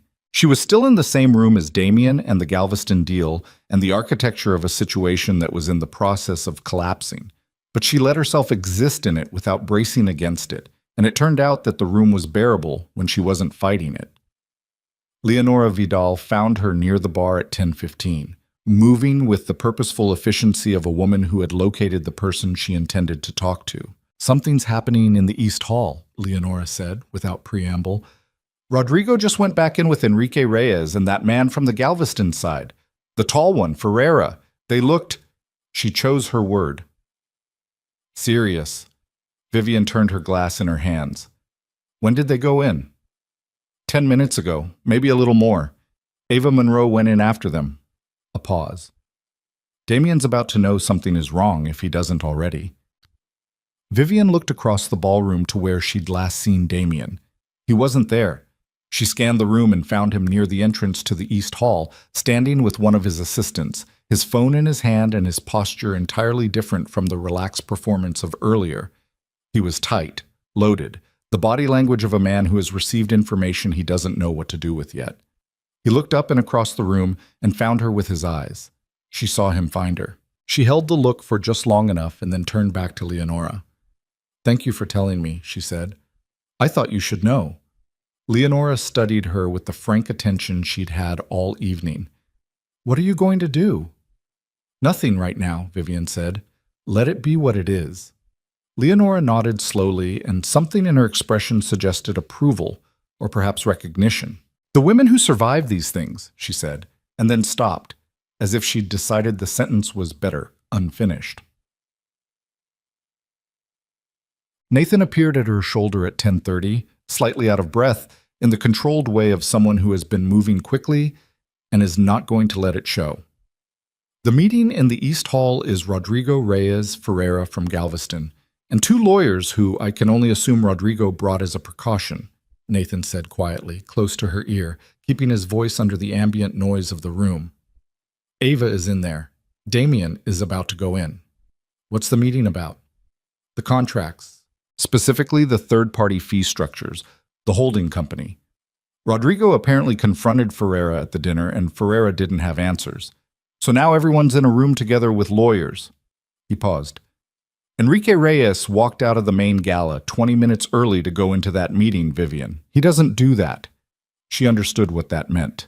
Reyes's endorsement, the thing Damien had been working toward for 18 months, the crowning piece of this evening's carefully constructed performance. Reyes was now in a room looking at evidence that the deal's strategic architect had been defrauding the company. Whatever Damien had hoped to walk out of this evening with, it was not this. Damien's going to come out of that meeting very different than he went in, Nathan said. I know. Are you... He seemed to look for the right phrasing. How are you doing? It was such a straightforward question that she almost didn't know how to answer it. I don't know yet, she said honestly. I will know later. Tonight hasn't finished happening. He nodded. They stood together in the ballroom, which was still doing its ballroom things all around them. People dancing, the orchestra doing something slow and Spanish, the chandeliers being as magnificent as chandeliers at events like this are contractually obligated to be. And the ordinary ongoing fact of the evening sat alongside everything that was happening in a closed room 30 meters away, and both things were equally real. She thought about what she'd said to Ava on the terrace. She turned it over, examined it, wondered if she'd done the right thing or something more ambiguous. She genuinely couldn't tell. She'd meant it as not kindness exactly, but something in that vicinity, a refusal to conduct this whole situation entirely in the register of tactics and damage. She didn't know if Ava had heard it that way. "Can I ask you something?" she said to Nathan. "Yes." "When you came to me, that first coffee, you didn't have to. You could have, I don't know, stayed out of it, told yourself it wasn't your business." Nathan was quiet for a moment, looking out at the dance floor. "I told myself that for a while," he said. 3 months, maybe, between when I understood what was happening and when you texted me." He paused. "And then you texted me, and I was relieved that I didn't have to keep telling myself that anymore." "But why? You'd known Damien longer than you've known me. She stopped. "My loyalty should have been to him." He said it flatly. "Yeah, I've thought about that, spent a lot of time thinking about it." He turned his glass in his hands, the same thoughtful gesture she'd always associated with him, even from years back. "The thing is, I've known Damien for 22 years, and in all that time I watched him do something that I don't think he was even fully aware he was doing. He just gradually stopped believing that anyone in his orbit had an interior life that mattered as much as his own." He paused. "It's not like he sat down one day and decided to be that person. It just accumulated. And at some point, the loyalty I'd given the younger version of him was being lent to a version of him that was different, that I didn't necessarily endorse." He said the last part simply, without drama, and it landed the same way. "And me?" she asked. He glanced at her. "What about you? Why did you come? Not why did you tell me the truth? I understand that. But why did you show up? Why the car? Why tonight?" There was a pause, not an uncomfortable one. The kind of pause where someone is deciding how honest to be, and the decision comes down somewhere further toward honesty than they might have initially intended. "Because I wanted to," he said. "Because I thought you shouldn't have to walk into that building alone." A shorter pause. "And because I've been watching you make yourself invisible for 3 years and thinking that was a waste of something that shouldn't be wasted." She looked at him. He was looking at the dance floor. "That's a personal thing to say," she said. "I know," he said. "I'm aware of that. I'm not—" He stopped. "This is not the night for that conversation. Tonight you have more important things than whatever I'm—" He shook his head. "Forget it." "I'm not going to forget it," she said. "But you're right that it's not tonight." He nodded, once, and they stood in companionable silence for a moment, which felt, she thought, like its own kind of honesty. Damien came out of the East Hall at 11 o'clock. She knew it the moment it happened, not because she saw it, but because the room shifted. That same subtle pressure change, the accumulation of attention moving toward a point. She turned and saw him standing in the hall entrance, and the version of him that had walked in there 40 minutes ago was not the version that came back out. He looked reduced was the word that came to her, though she didn't mean it cruelly, like something structural had been removed and the whole shape of him had settled, slightly, downward. He was still in the same perfectly fitted dinner jacket, his tie still precisely knotted, but the performance was gone. The thing that had held all that precision together was simply not there anymore. He scanned the room, found her, and started walking toward her. Nathan, beside her, straightened slightly. "Do you want me to—" "Stay," she said quietly. "Please." Damien reached them and stopped. He looked at Nathan with something complex and unresolved, and then looked at Vivian, and what was in his face was not the thing she'd expected. Not anger, not calculation, something rawer and less managed. "She's been billing us through a shell company," he said. His voice was low, controlled, but thin at the edges. "Rodrigo had it documented. Reyes's lawyers are—" He stopped. It's significant. The liability exposure is—" He stopped again. Vivian said nothing. "She told me—" He started the sentence and then seemed to realize he didn't know how to finish it, and stood there for a moment with half a sentence between them. And she thought he probably looked right now more like himself than he had in years. Not the CEO of anything, not the man performing ease in a ballroom. Just Damien Carter, 51 years old, standing in a formal space in Madrid at 11 at night with his cufflinks still immaculate and everything else considerably less so. "I know what she told you," Vivian said, gently, genuinely. "I think you believed it." He looked at her with an expression she couldn't entirely decipher. "You knew," he said, "about the contracts." "Nathan found it. I knew he'd found it." Damien looked at Nathan then, and whatever was in that look lasted for 3 or 4 seconds and contained about 15 years of things that neither of them was going to say right now in this ballroom. "Damien," Vivian said, and he looked back at her. "There are a lot of things we need to talk about. Tonight isn't the place for any of them. But I want you to know that whatever happens with the business side of this, with Galveston, with Reyes, with the liability, that's not my concern tonight. My concern is Lily, our daughter. Whatever we do with everything else, she doesn't get caught in it." He blinked. It was such a small thing, a blink, but it looked like something landing. "I know," he said. "Of course she doesn't." "Not of course," Vivian said, firmly but not unkindly. "We have to make it of course. It doesn't just happen." He was quiet. Then, "Are you leaving?" "Tonight? Yes, I'm going home." "I meant—" "I know what you meant."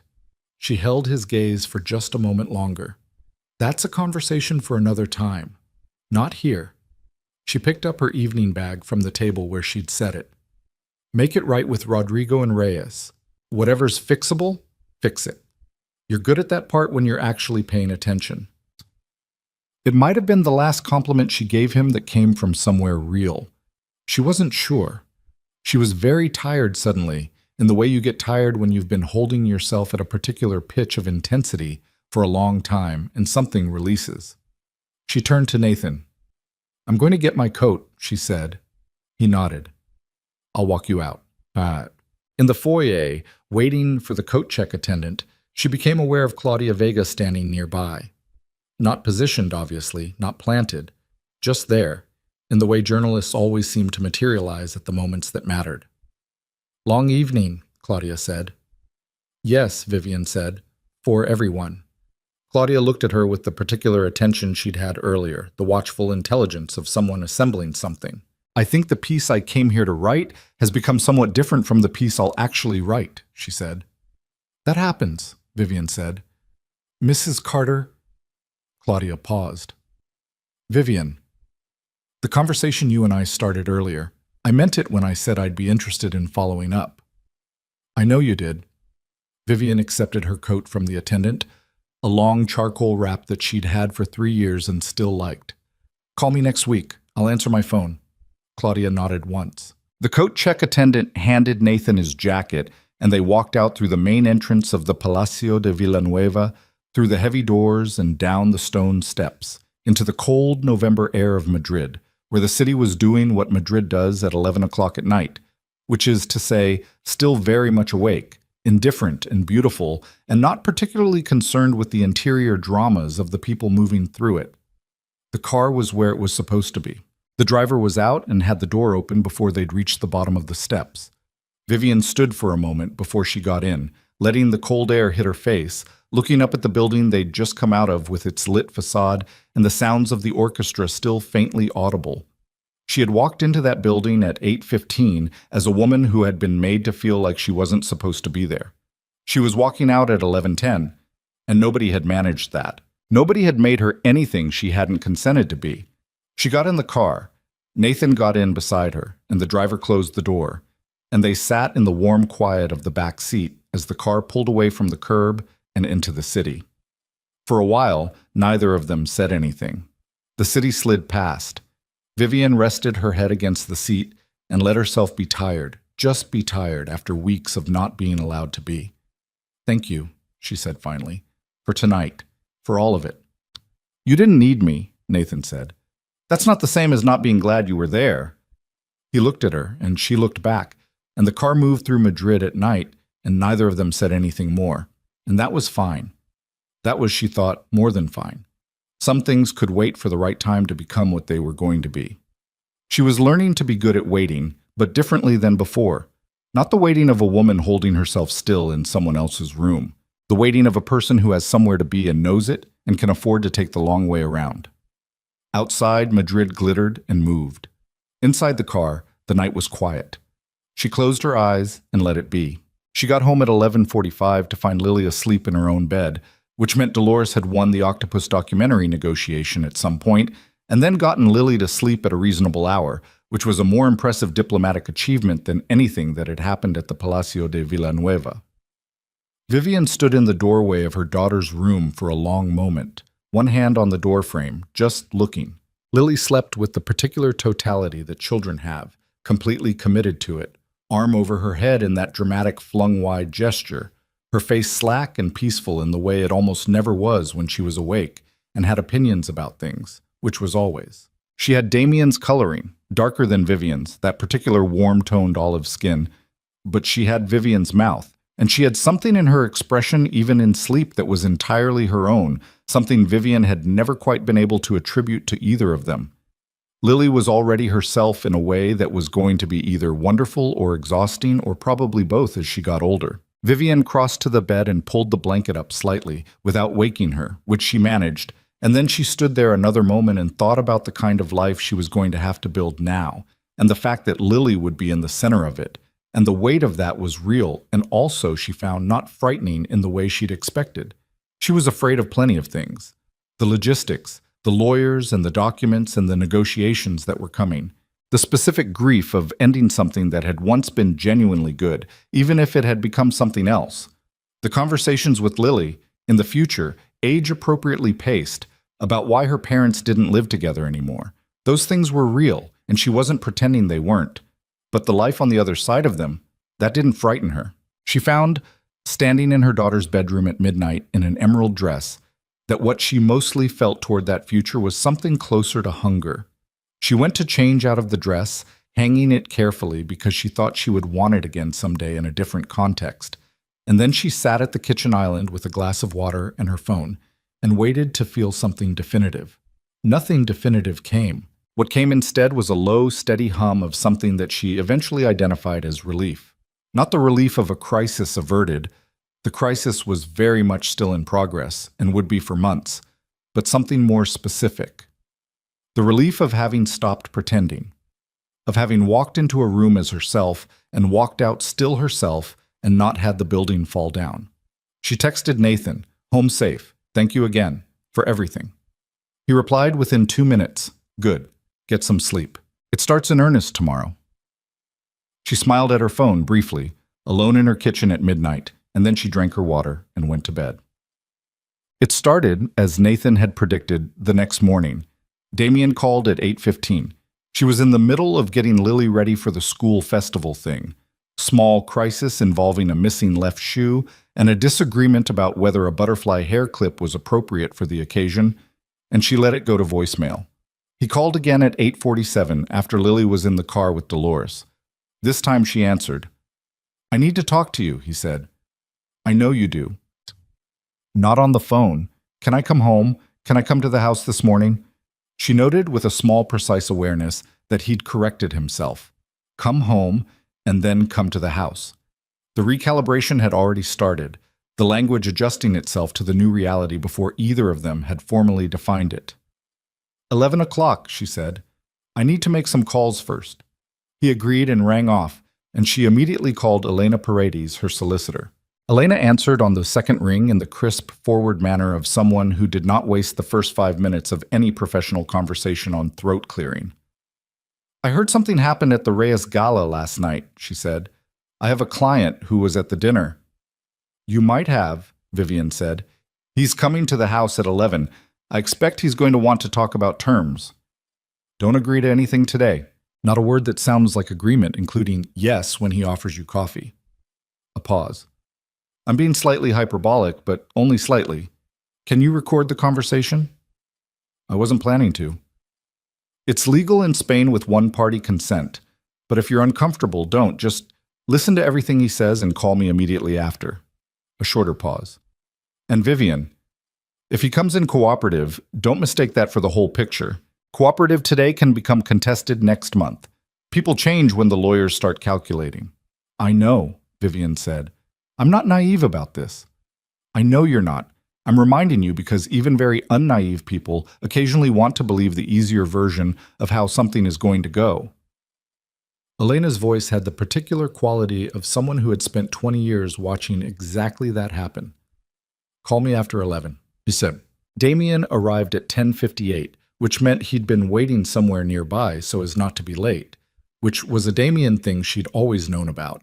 He was constitutionally incapable of being late to something he considered important, even when being 2 minutes early made him look as if he'd been sitting in his car around the corner, which she was almost certain he had.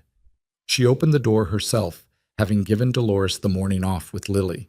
He looked like a man who had slept badly, which he probably had. He was in weekend clothes, dark jeans, a cashmere sweater, the clothes of someone who had deliberately not put on the armor of a suit, which she read as either genuine or strategic and couldn't entirely tell which.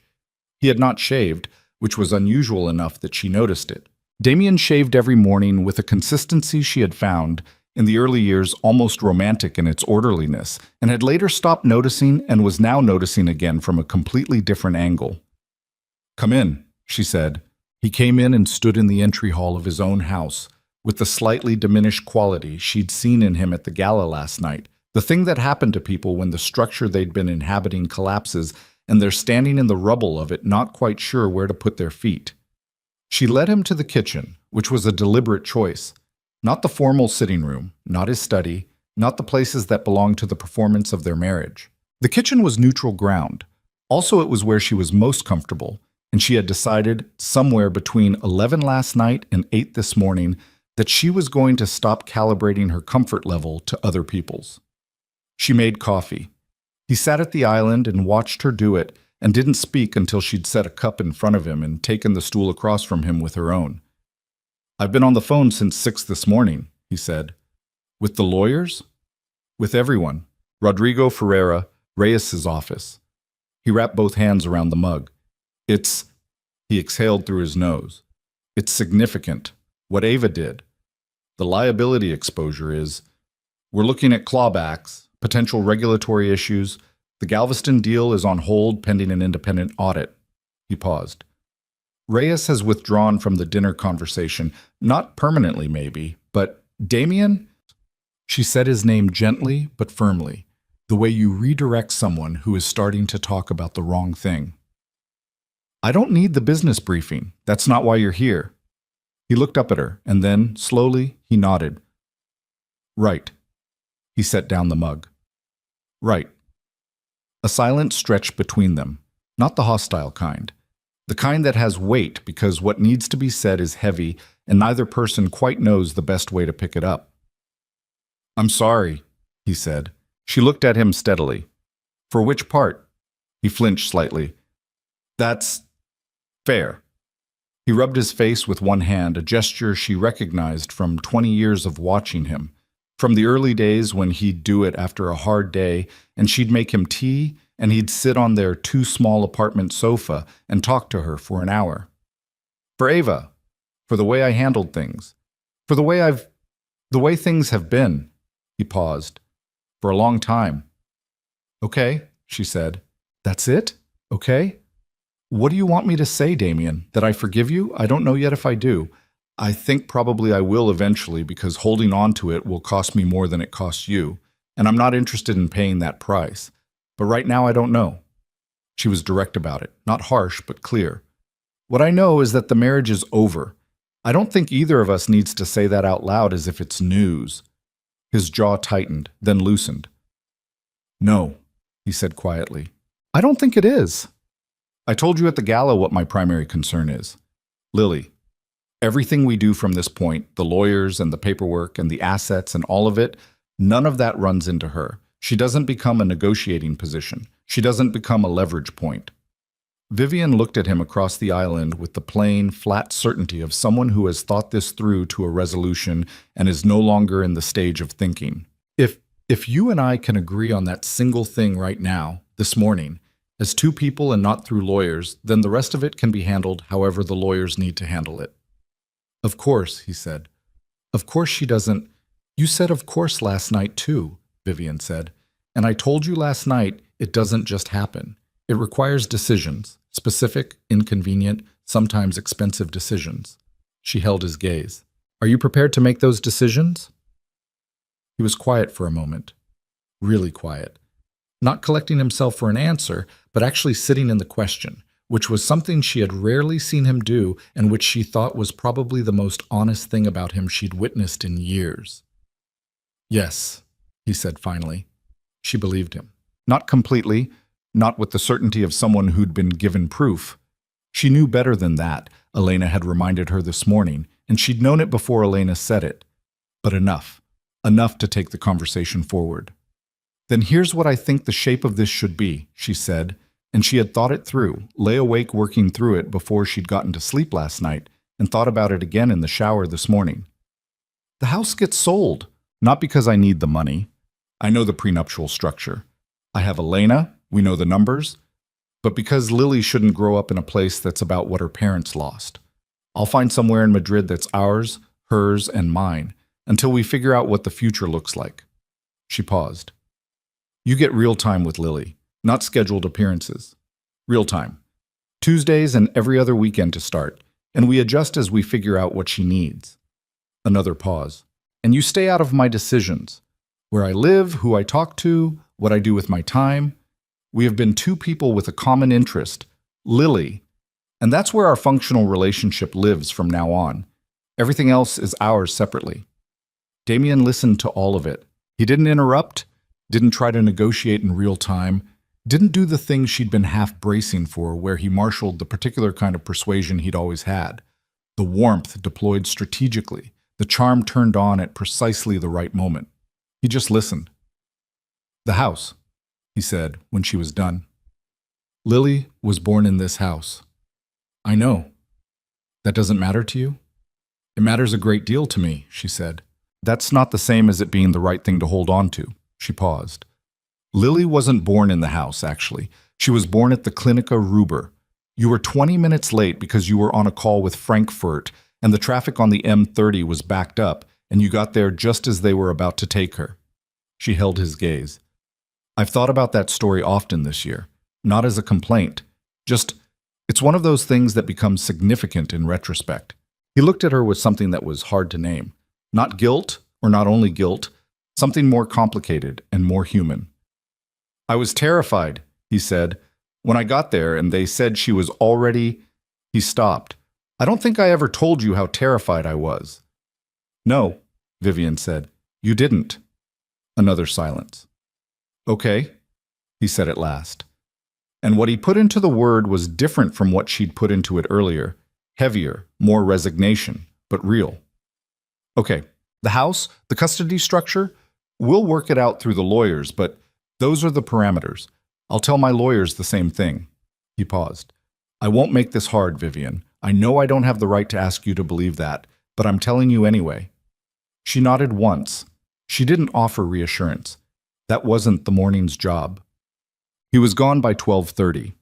She stood at the kitchen window after his car left the drive and felt the particular quality of an empty house after a significant thing has happened in it. The silence that isn't just absence of sound, but the presence of something that's been resolved, or at least set on a path toward resolution. She called Elena. Well, Elena said. He agreed to the parameters, all of them, no counter on any of it. A brief pause. He either feels genuine remorse or his legal team already told him fighting would cost him more than agreeing. Probably both, Vivian said. Probably, Elena agreed. Send me the summary of what was agreed in principle, and I'll have the formal draft ready by the end of next week. Don't sign anything that comes from his lawyers without showing it to me first. I know. I know you know. I'm saying it anyway because it's your job and you're thorough, and I'm grateful for it, Vivian said. Thank you, Elena. She rang off and stood at the window a bit longer, then called Mara.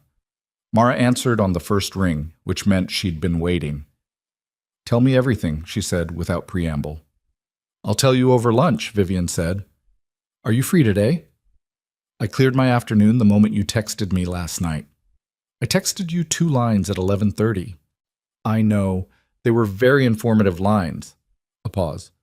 Are you okay? Vivian thought about it honestly. I think I'm going to be, she said, which is different from okay right now, but it's the more important answer. Mara was quiet for a moment in the way that meant she was actually absorbing this rather than just waiting for her turn. Yeah, she said finally. That is the more important answer. A beat. Noon? The place on Lagaska. Noon, Vivian said. Lunch with Mara lasted 3.5 hours, which was 12 minutes less than their longest ever lunch, which had been the day Mara's husband had told her he was leaving, and they'd sat in a restaurant until the staff very politely began resetting the tables for dinner around them. Mara was 41, a former architect who now ran a small interior design firm, twice as perceptive as she let on in company and twice as funny as you'd guess from the outside. She had gone through her own divorce in stages, first the shock, then the rage, then the grinding practical work of rebuilding a life that felt like her own rather than an artifact of someone else's vision.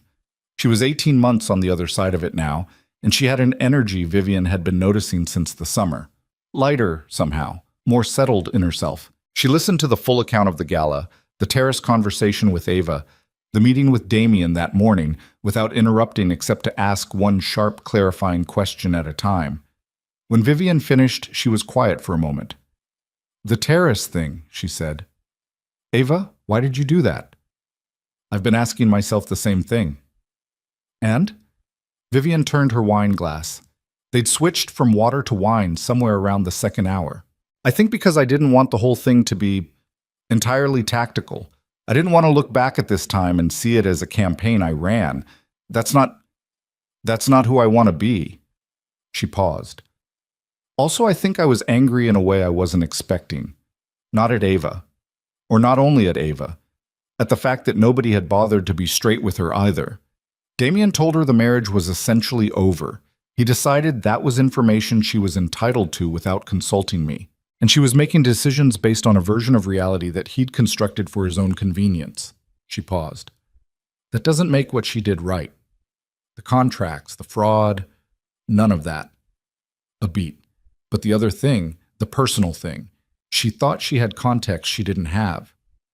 Mara looked at her with the particular expression she had when she was deciding whether to say the thing she was actually thinking. You're more generous about this than I'd be. You'd be this generous, Vivian said. It would just take you longer. Mara smiled despite herself. Probably.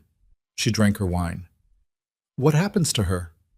Elena says the financial fraud is a civil matter primarily, possibly regulatory. Ava's exposed and the Galveston company will almost certainly pursue recovery. Whether it becomes criminal, she shook her head. That's not my case to make. I'm not involved in the business side of it. That's between Damien and his lawyers and the Galveston people and Rodrigo. And Nathan? Mara said it carefully, the way she said things when she was testing a response. Nathan is handling his own position. He's been a partner in the business for 22 years. What happens to the Galveston deal? What Damien's company does? That affects him too. He's navigating it. That's not what I'm asking about, Mara said. Vivian looked at her. I've known you for 11 years, Mara said. And in all that time, in all the conversations about your marriage and Damien and the 1,000 small things and then the larger things, you have never once talked about a man the way you talk about Nathan Reed. I don't talk about Nathan Reed, Vivian said. That's exactly what I mean. A pause. Vivian picked up her wine glass and then put it down. It's not... She stopped. The timing is... I know the timing, Mara said, not impatiently but firmly. I'm not saying go do something about it tomorrow. I'm saying I noticed the way you didn't finish any of those sentences just now. A small pause. He's good people, Vivian. I've met him twice, at those charity things you dragged me to. He has the kind of face of someone who means what he says. She picked up a piece of bread and tore it in half in the decisive way she had with food. Just notice what you notice. You don't have to act on it. Just stop pretending you're not noticing it. Vivian said nothing for a moment. Then, he said something last night, at the gala. He said he'd been watching me make myself invisible and it was a waste. Of something that shouldn't be wasted. Mara was quiet. He caught himself, Vivian said. Said the timing was wrong, but he said it. Hmm, Mara said, the way she said things when she was working hard not to editorialize. We need to get through, Vivian started. I know, Mara said. I know there's a lot to get through. I'm just telling you to let yourself know what you know. She put down the bread. Anyway, where are you going to live? I don't know yet. Somewhere in Madrid for now. Something smaller, ours. She paused. I've been thinking about Paris, actually. Not right away, but at some point. Lily and I. Paris, Mara said, trying it out. Why Paris? I don't know. I've just been thinking about it. Something far enough that it's genuinely new, but not so far that Lily loses her father. She paused. I studied for a year in Paris before I met Damien. I was 22 and I was a completely different kind of person than I became in this marriage. More curious, more willing to not know things. I think I want to be a version of that person again. She paused. Not 22, but that quality. Mara looked at her across the restaurant table, this friend she'd had for 11 years, and her expression had something in it that wasn't quite sentiment, but was its neighbor. You already are, she said. You walked into a room last night in an emerald dress and you didn't apologize to anyone for being there. That's not a person who lost herself. That's a person who took a wrong turn and found her way back. Vivian felt something move in her chest at that, something she wasn't going to be able to hold back if she wasn't careful, and she focused for a moment on the breadbasket in the middle distance. Don't make me cry in a restaurant, she said. I did my makeup. Mara grinned. You look excellent. A few tears won't hurt. The weeks that followed were not clean or simple. None of it was. Elena had warned her it wouldn't be, and she'd understood the warning. But understanding it abstractly was different from living through the days of it. The emails from lawyers on both sides, the drafts of documents full of language that turned the language of a life into the language of property and liability. The particular emotional weather of being in a house that was being disassembled while also living in it every day. Damien stayed at a hotel in Salamanca while the formal separation was processed, which was his own choice and one she didn't object to. He came for Lily on the agreed days, and he was, in those exchanges, better than she'd expected. Not perfect. There were 2 occasions where he was late without adequate notice, and one where he'd promised Lily something he shouldn't have promised without consulting Vivian first. And she dealt with both of those things directly and somewhat tersely, and he took the correction, which was something. He was trying. She could see him trying, and it didn't solve anything, but it was not nothing either. Ava Monroe left Madrid in the 2nd week of December. Vivian knew this not because she was tracking her, but because Claudia Vega mentioned it during the follow-up conversation they had in early December. A long, careful, off-the-record conversation first that established what could and couldn't be attributed and how, and then a formal interview that appeared in the February issue of Inversión y Sociedad as a piece about governance risks in private consulting arrangements. Vivian's name appeared once, briefly, in a context that was accurate and measured and did not, she was relieved to find, reduce her to a character in someone else's story. She was mentioned as a source with direct knowledge of the company's operational structure. That was all. It was enough. The Galveston deal collapsed in December, which was, given everything, probably the right outcome, even if it cost several parties a considerable amount of money. Rodrigo Vidal's firm withdrew from the investment group. Enrique Reyes issued a brief statement about the importance of due diligence in complex transactions, which everyone in Madrid's business world understood as a pointed message directed at no one in particular and everyone concerned. Nathan's position in the company became, in the immediate aftermath, difficult, and then, by January, clarified. He was not implicated in what Ava had done. His documentation had been part of what prevented a worse outcome for the company than what ultimately occurred. Damien, to his credit, said so explicitly. In January, Vivian began to look at apartments. She wanted somewhere in Madrid for now, Salamanca or possibly Chamberí, somewhere Lily could keep her school and her violin lessons and her social world intact, while the larger upheaval settled into its new shape. She found a place on a Thursday afternoon in late January, a 4th-floor apartment with high ceilings and light that came in from the south, and a small terrace with a view of nothing more dramatic than a cobbled side street, and she walked through it twice and felt it was right in the instinctive way she'd stopped trusting for years and was now trusting again. She called Nathan from the terrace of the apartment. I found a place, she said. Tell me about it. She described it. The ceilings, the light, the terrace, the cobblestones below. He listened the way he listened to things quietly, with a quality of attention that made you feel the words were landing somewhere specific, rather than just disappearing into air. It sounds right, he said. I think it is. She leaned on the railing. Below, a woman was walking a very small dog that was dressed in what appeared to be a miniature raincoat, which felt like the city being deliberately charming at her. How are you? Getting there, he said. I spoke to Damien last week, for the first time since... He paused. It was strange, short. I don't know what it is yet, what we are.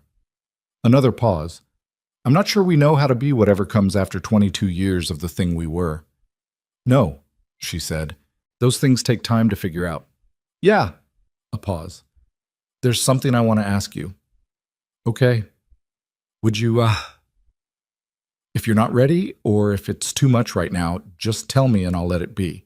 But would you want to have dinner sometime? Not the way we've been having coffee, just... He seemed to decide the qualifications were making it worse and stopped accumulating them.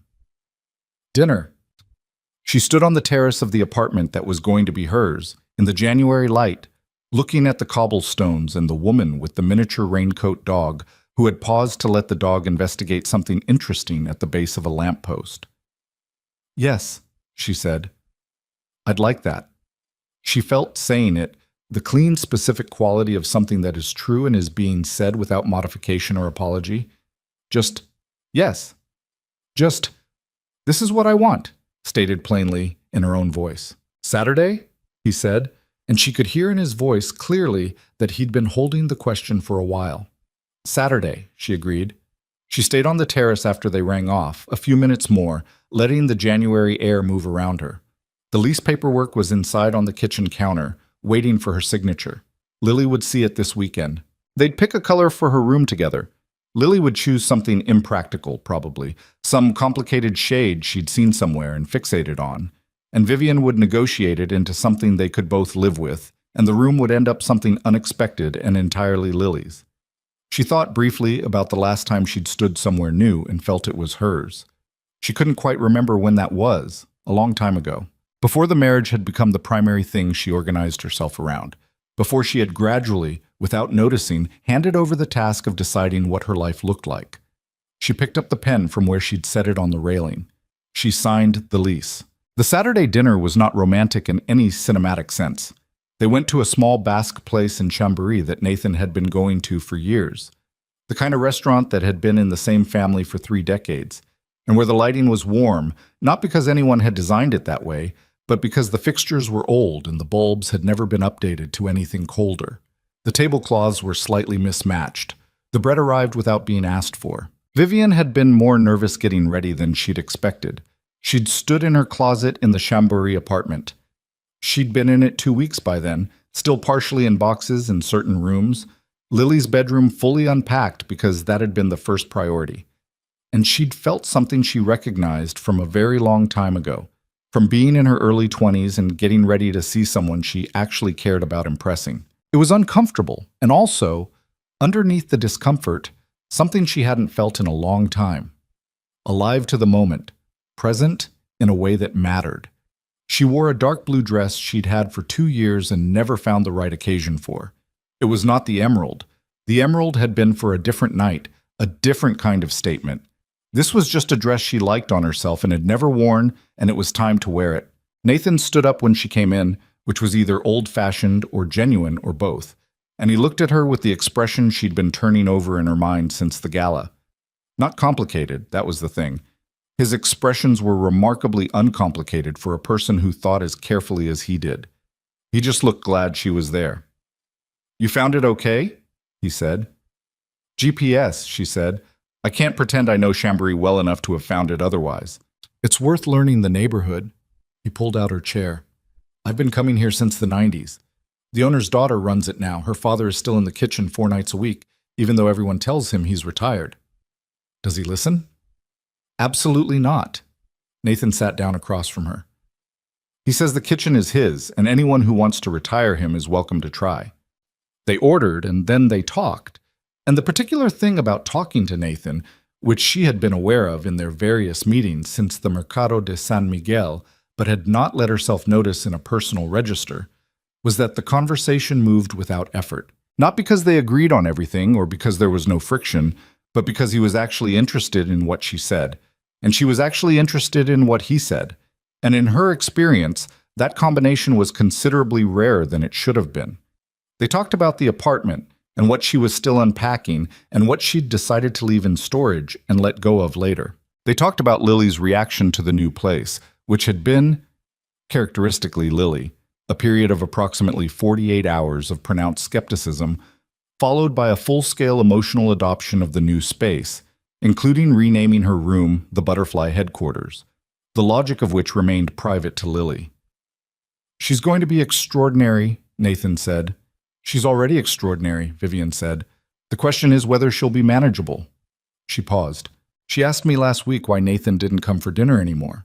She said you were the one who always knew what she was drawing without having to be told." Nathan smiled at that, something private in it.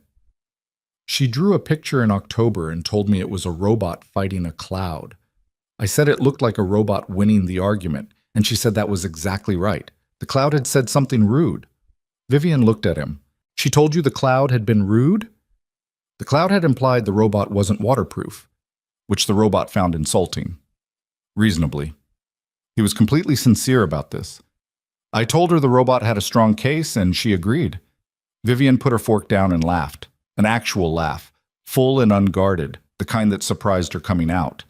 It had been a while since she'd laughed that way. Not the social version, not the appropriate-to-the-moment version. The kind that didn't ask permission first. Nathan watched her laugh, and his expression did the thing she'd noticed before.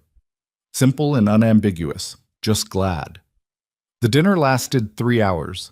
They split a bottle of wine and then agreed on a second glass each, and both slowed down on the second glass in the mutual wordless way of two people who are enjoying themselves and do not want the thing that's impairing their judgment to do any impairing. When they walked out, it was 10:30, and the street was cold, and they stood on the cobblestones outside the restaurant, and the moment had the particular quality of an ending that both people are aware has a question embedded in it. "I'll walk you home," Nathan said. "It's 3 blocks, she said. "I know." She looked at him in the streetlight. "Okay," she said. 3 blocks. They walked slowly, which was its own kind of decision. At the door to her building, he stopped, and she turned to face him.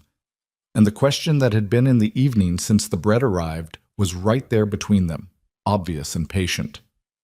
"I'm not going to pretend this hasn't been," he started.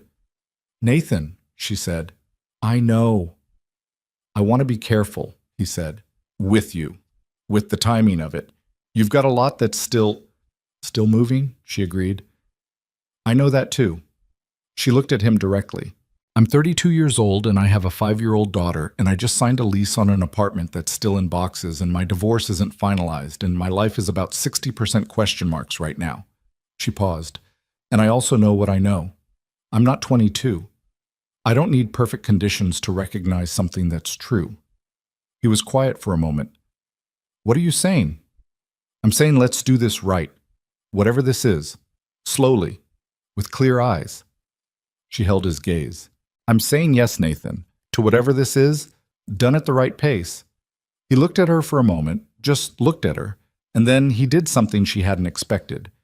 He reached out and tucked a strand of hair behind her ear, very gently, a small, ordinary gesture, the kind of thing that means more than the larger ones because it isn't trying to mean anything. "Slowly," he said, "clear eyes." "Yes," she said. He kissed her on the cheek, which, given everything that had just been said, was exactly the right calibration, and then he walked back down the cobblestones toward the main street, and she watched him go. And then she went inside and stood in her entry hall, in the apartment that was hers, and pressed her back against the closed door and let herself feel all of it, the fear and the uncertainty, and the genuine warmth underneath both of those things, and didn't try to organize any of it into something neater than it was.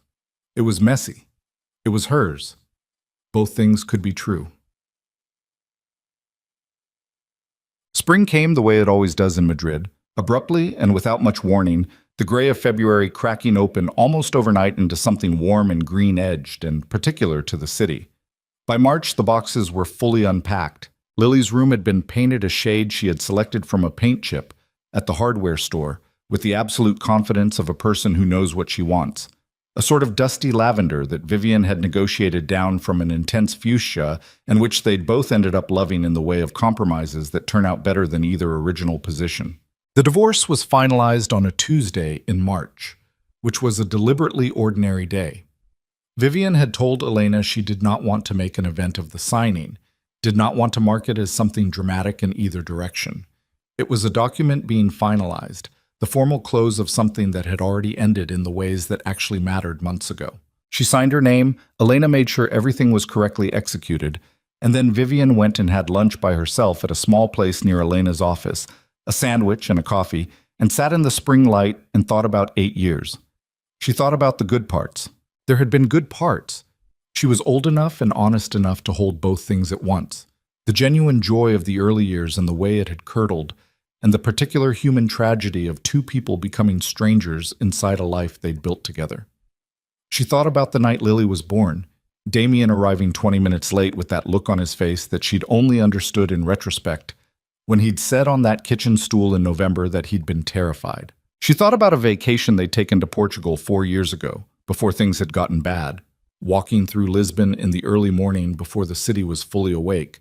Damien relaxed in a way he rarely was, holding her hand not performatively, but because he wanted to.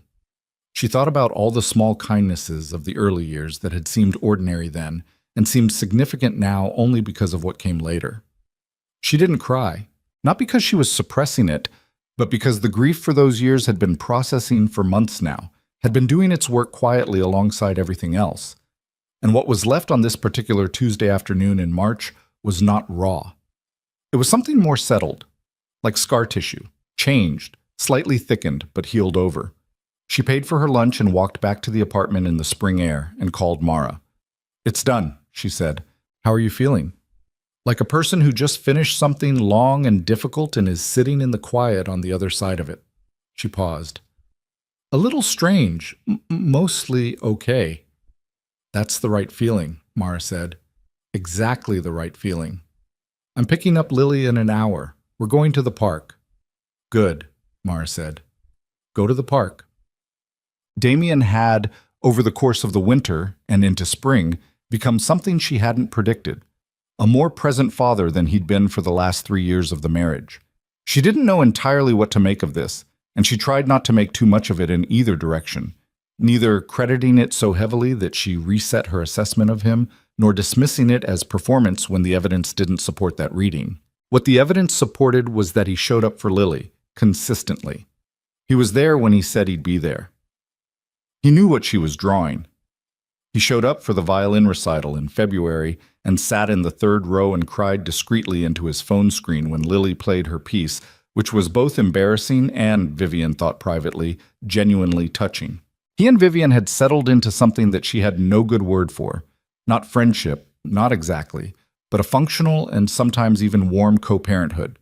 They could talk about Lily easily.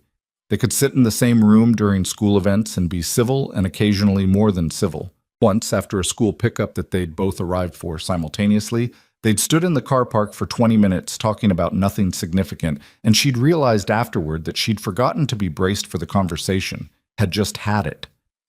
One afternoon in April, he said, awkwardly but directly, "I hear you've been spending time with Nathan." She looked at him. "Yes." He was quiet for a moment. "Okay," he said, and then, He stopped, seemed to decide something. "He's a good man. He was always a better man than I probably let him be, in the setup of things." She didn't know what to say to that exactly, so she said, "Yes, I think that's true." He nodded. He didn't say anything more about it, and she didn't offer more, and the conversation moved back to Lily, which was where their conversations lived now, and that was fine. That was, she thought, exactly what it should be. Nathan, true to what they'd said on the cobblestones outside her building in February, was patient. He was present without being consuming. He joined her and Lily for Sunday lunch 3 or 4 times between February and April, which was enough for Lily to understand that Nathan was someone who mattered to her mother, and not enough for Lily to build expectations she wasn't prepared for. He brought her a book about deep-sea creatures the third time, which Lily received with an expression of profound personal vindication, as if she'd always known he understood her scientifically. "The octopus section," Lily said, turning directly to it with the navigation skills of someone who has already read the table of contents. "I thought you might like that part," Nathan said. "The octopus can unscrew a jar from inside," Lily said, "for escaping." "I know. I thought that might be useful information." Lily looked at him with great seriousness. "I already knew it," she said, "but it's good that you know it too." Vivian, from across the table, caught Nathan's eye. He was working very hard not to smile and mostly succeeding. The relationship with Nathan built itself the way certain right things build themselves. Not dramatically, not in the cinematic sweep of feelings she might have imagined at 22, but in the accumulation of ordinary time. Sunday afternoons, phone calls on Tuesday evenings when Lily was at Damien's and the apartment was quiet. A weekend in April when Vivian and Lily visited Mara at her house outside the city, and Nathan met them there for the afternoon, and she watched him and Mara talk and realized that the people in her life were becoming, gradually, a coherent world rather than a collection of separate compartments. Mara told her afterward, "He listens with his whole face." "That's a man who actually hears things." "I know," Vivian said. "The other one never did," Mara said. And then quickly, "That's the last I'll say about it." "Probably not," Vivian said. "Probably not," Mara agreed cheerfully. Paris started as an idea and stayed an idea for longer than Vivian had expected. Not because it faded, but because the life she was building in Madrid turned out to be more sustaining than she'd predicted. The apartment was hers, in a way the house had never been.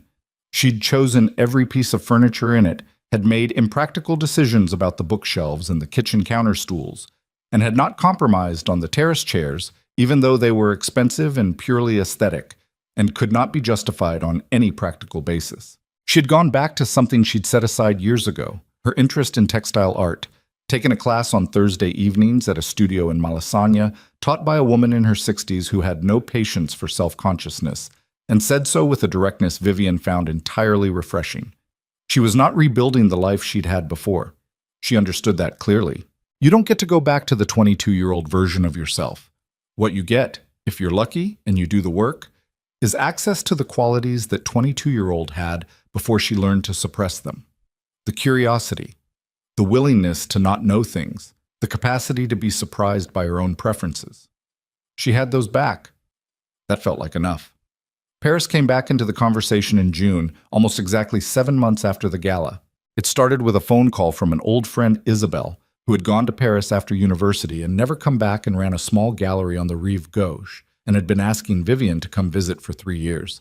Vivian had always deferred. Too complicated. Lily's schedule, Damien's travel, the general gravitational field of a life arranged around someone else's priorities. This time, when Isabelle called, Vivian found herself reaching for the calendar instead of the excuse. She took Lily to Paris for a week in late June. Just the two of them, carrying reasonably sized bags, flying out of Barajas on a Thursday morning. Lily was 5.5 and had never been on an airplane and found the entire experience extraordinary in both positive and negative directions. The takeoff was terrifying, and then immediately the best thing that had ever happened, and she would like to do it again right now. The landing at Charles de Gaulle produced a detailed assessment of French airport design compared to Madrid's, which she delivered with the confidence of an infrastructure critic. Isabelle had found them an apartment rental in the Marais, small and slightly crooked in the way of old Paris apartments, with windows that looked onto a courtyard, and a kitchen that had approximately the right number of things in it for making coffee and reheating things from the boulangerie. Lily immediately established that the courtyard below was visible from the kitchen windowsill if you stood on your toes, which she did every morning. Vivian had not been to Paris in almost a decade. The year she'd spent there at 22 lived in her memory with a particular quality of light, the specific gray-white luminosity of Paris in winter, the way the city held a kind of beauty that was less about any individual thing and more about the accumulated effect of everything being arranged with extraordinary intention. She had forgotten, or more accurately, she had been somewhere else for long enough that the memory had gone quiet, how the city made her feel, which was herself. even more precisely herself than usual. She and Lily walked everywhere. They walked through the Marais and sat in the Jardin du Palais Royal and ate crepes from a stall that Lily ate with the dedication of someone conducting serious research. They visited Isabel's gallery, where Lily was very quiet for 15 minutes, looking at a large textile piece on the back wall, and then said, "It looks like it's still being made," which made Isabel look at her with the expression of a person reassessing a 5-year-old's depth. On the fourth evening, Vivian sat on the small balcony off the apartment's living room after Lily was asleep, with a glass of wine and the particular quality of Paris at dusk doing what it does. The light going slowly golden and then amber over the rooftops, the sounds of the street below changing their register as the evening arrived. She called Nathan. "How is it?" he said. "It's—" She tried to find the word and couldn't quite. "It feels like something I've been waiting to get back to, that I didn't know I was waiting for." "That's Paris," he said. "It does that." "Have you spent much time here?" "Some. Not enough." A pause. "Lily?" "Asleep. She walked about 11 kilometers today. I have the data because she was wearing Damien's old fitness tracker, which she's been using to monitor her step count and assesses whether each day was adequate based on criteria she has not fully disclosed." Nathan laughed. "What was today's verdict?" "Excellent. High marks. She ate 2 crepes, which she also logged." "She's going to run something someday," he said. "I don't know what, but something." "I think so too," Vivian said. She looked out over the rooftops. "I've been thinking about Paris more seriously than before. Not right away. Not with everything still settling, but as a real thing, not just an idea." She paused. "How would you feel about that?" A pause on his end, not an uncomfortable one. "I would feel like a man who has been thinking about what comes next professionally anyway," he said carefully, who has been asking himself whether what he does has to be done from Madrid specifically. Another pause, longer. "I would feel like I'd want to be part of whatever conversation you're having about this." She understood what he was saying. Not a declaration, not a plan, but a direction. The two things moving the same way. "Okay," she said. "Let's have that conversation. Not tonight, but let us have it." "Yes," he said. "Let's." She stayed on the balcony for another hour after they hung up, not thinking very hard about anything, just being in the city with the wine and the evening light and the sound of Lily breathing through the open window behind her, that total committed breathing of a child who has done 11 kilometers in one day and earned her rest. Paris happened 14 months after that evening on the balcony. Not because it was easy or because all the pieces lined up perfectly. It wasn't, and they didn't. There was a school transition to navigate for Lily, who handled it with considerably more equanimity than Vivian had expected, and with a certain proprietary excitement about becoming bilingual that she announced to Damien at pickup one afternoon, as if this were an achievement she had personally decided to pursue.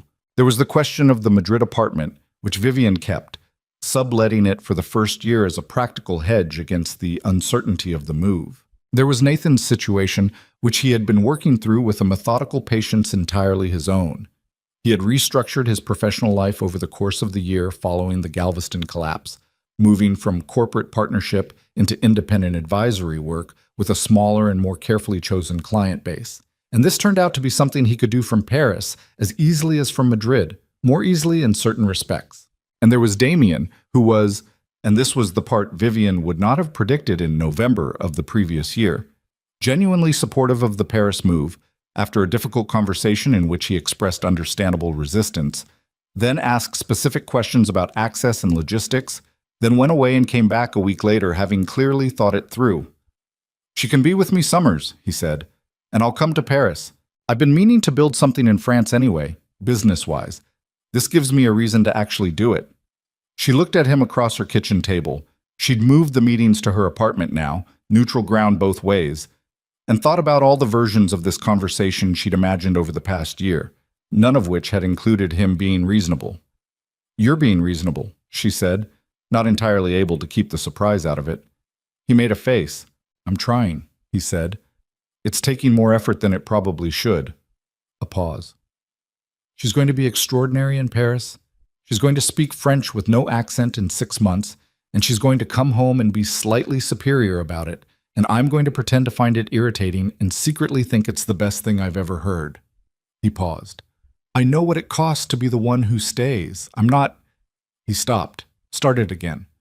"I'm choosing to see it as a gift, the easier choice." It was the most honest thing he'd said to her in years, maybe longer. "She loves you," Vivian said. "Whatever else, she loves you, and you're going to be a bigger part of her life because you'll have to be deliberate about it, not just proximate." He looked at her steadily. "Is that how it works?" "It's how it worked for me," she said. "I had to become deliberate about my own life. It turned out that was better than just being in it." He was quiet for a moment, then, "Nathan's going too." "Yes." Another pause. "Are you—" He seemed to be deciding whether to ask, "Are you happy?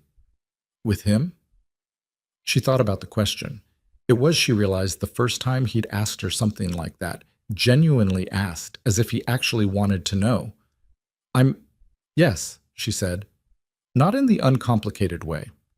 We're two actual people with histories and imperfections, and we have hard conversations sometimes, and there are things we're still figuring out. But yes, in the way that matters, yes." He nodded slowly. And something crossed his face that she thought was probably complex enough that even he couldn't fully read it. Something that might have been grief, or relief, or both, or the specific emotion of seeing clearly, too late, the value of something you made the wrong choices about. "Good," he said. And he meant it, imperfectly, with the full weight of what it cost him to mean it, but genuinely. Au chat. They arrived in Paris on a Saturday in September. Vivian and Lily, and 3 suitcases and a box of books and a rolled-up silk scarf that had belonged to Vivian's grandmother and that she'd carried through every move she'd ever made as a matter of principle. Nathan had been in Paris for 3 weeks already. Having gone ahead to deal with the practicalities of their apartment, they had found a place in the 11th arrondissement, a neighborhood with a particular mixture of the everyday and the beautiful, where the boulangeries were excellent and the streets were unpretentious, and the light in the apartment in the late afternoon did something she had decided was entirely worth the slightly awkward bathroom. He met them at the airport with a sign, which he'd made himself on cardboard in Lily's requested color scheme of purple and gold, that read, "Carter Women, Paris welcomes you." Lily saw it from 20 meters away and did not walk the last 20 meters, but ran them. He caught her, which required bending down considerably, and stood back up with Lily in his arms, who was telling him something rapid and detailed about the airplane and the French customs official who had looked at her passport with great seriousness, and the croissant she'd eaten in the terminal, all of it delivered simultaneously and without apparent concern for the sequencing. He listened to all of it. Vivian reached them, and he shifted Lily to one arm and put the other one around her, and she leaned into him briefly in the arrivals hall of Charles de Gaulle, with the noise of the airport around them. "Welcome home," he said quietly, into her hair. She pulled back and looked at him, and what she felt in that moment was not the dramatic crescendo of something she'd been waiting for, but something quieter and more durable. The feeling of being in the right place at the right time with the right people, which sounds simple and is in practice one of the hardest things to arrive at in a life. "We need to take the RER, Lily said from Nathan's arms with administrative urgency. "I want to see the city from the train." "We're taking the RER, Nathan agreed. "And then I want to see our street," Lily said. "And the bakery, Chief, and—" Nathan said, "There's a bakery." "There's a bakery," he confirmed. "Is it good?" "It's excellent." Lily considered this with her characteristic judicial gravity. "I'll have to verify that," she said.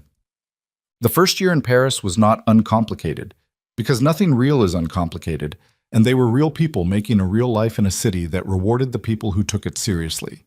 Lily's French, as predicted, was native level within 7 months, at which point she began correcting the accents of tourists from her position in the bakery line, which the baker found hilarious and Vivian found mortifying in a way she couldn't quite be fully sincere about. Nathan's advisory work established itself more easily than he'd expected, partly because Paris turned out to have an active appetite for the kind of clear-eyed governance analysis he'd developed out of necessity during the Galveston crisis.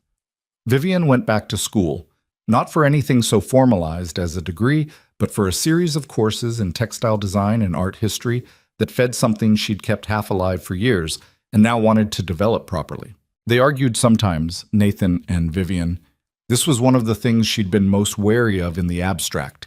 She'd been in a relationship for 8 years with a man she gradually stopped arguing with because it stopped feeling worth the cost.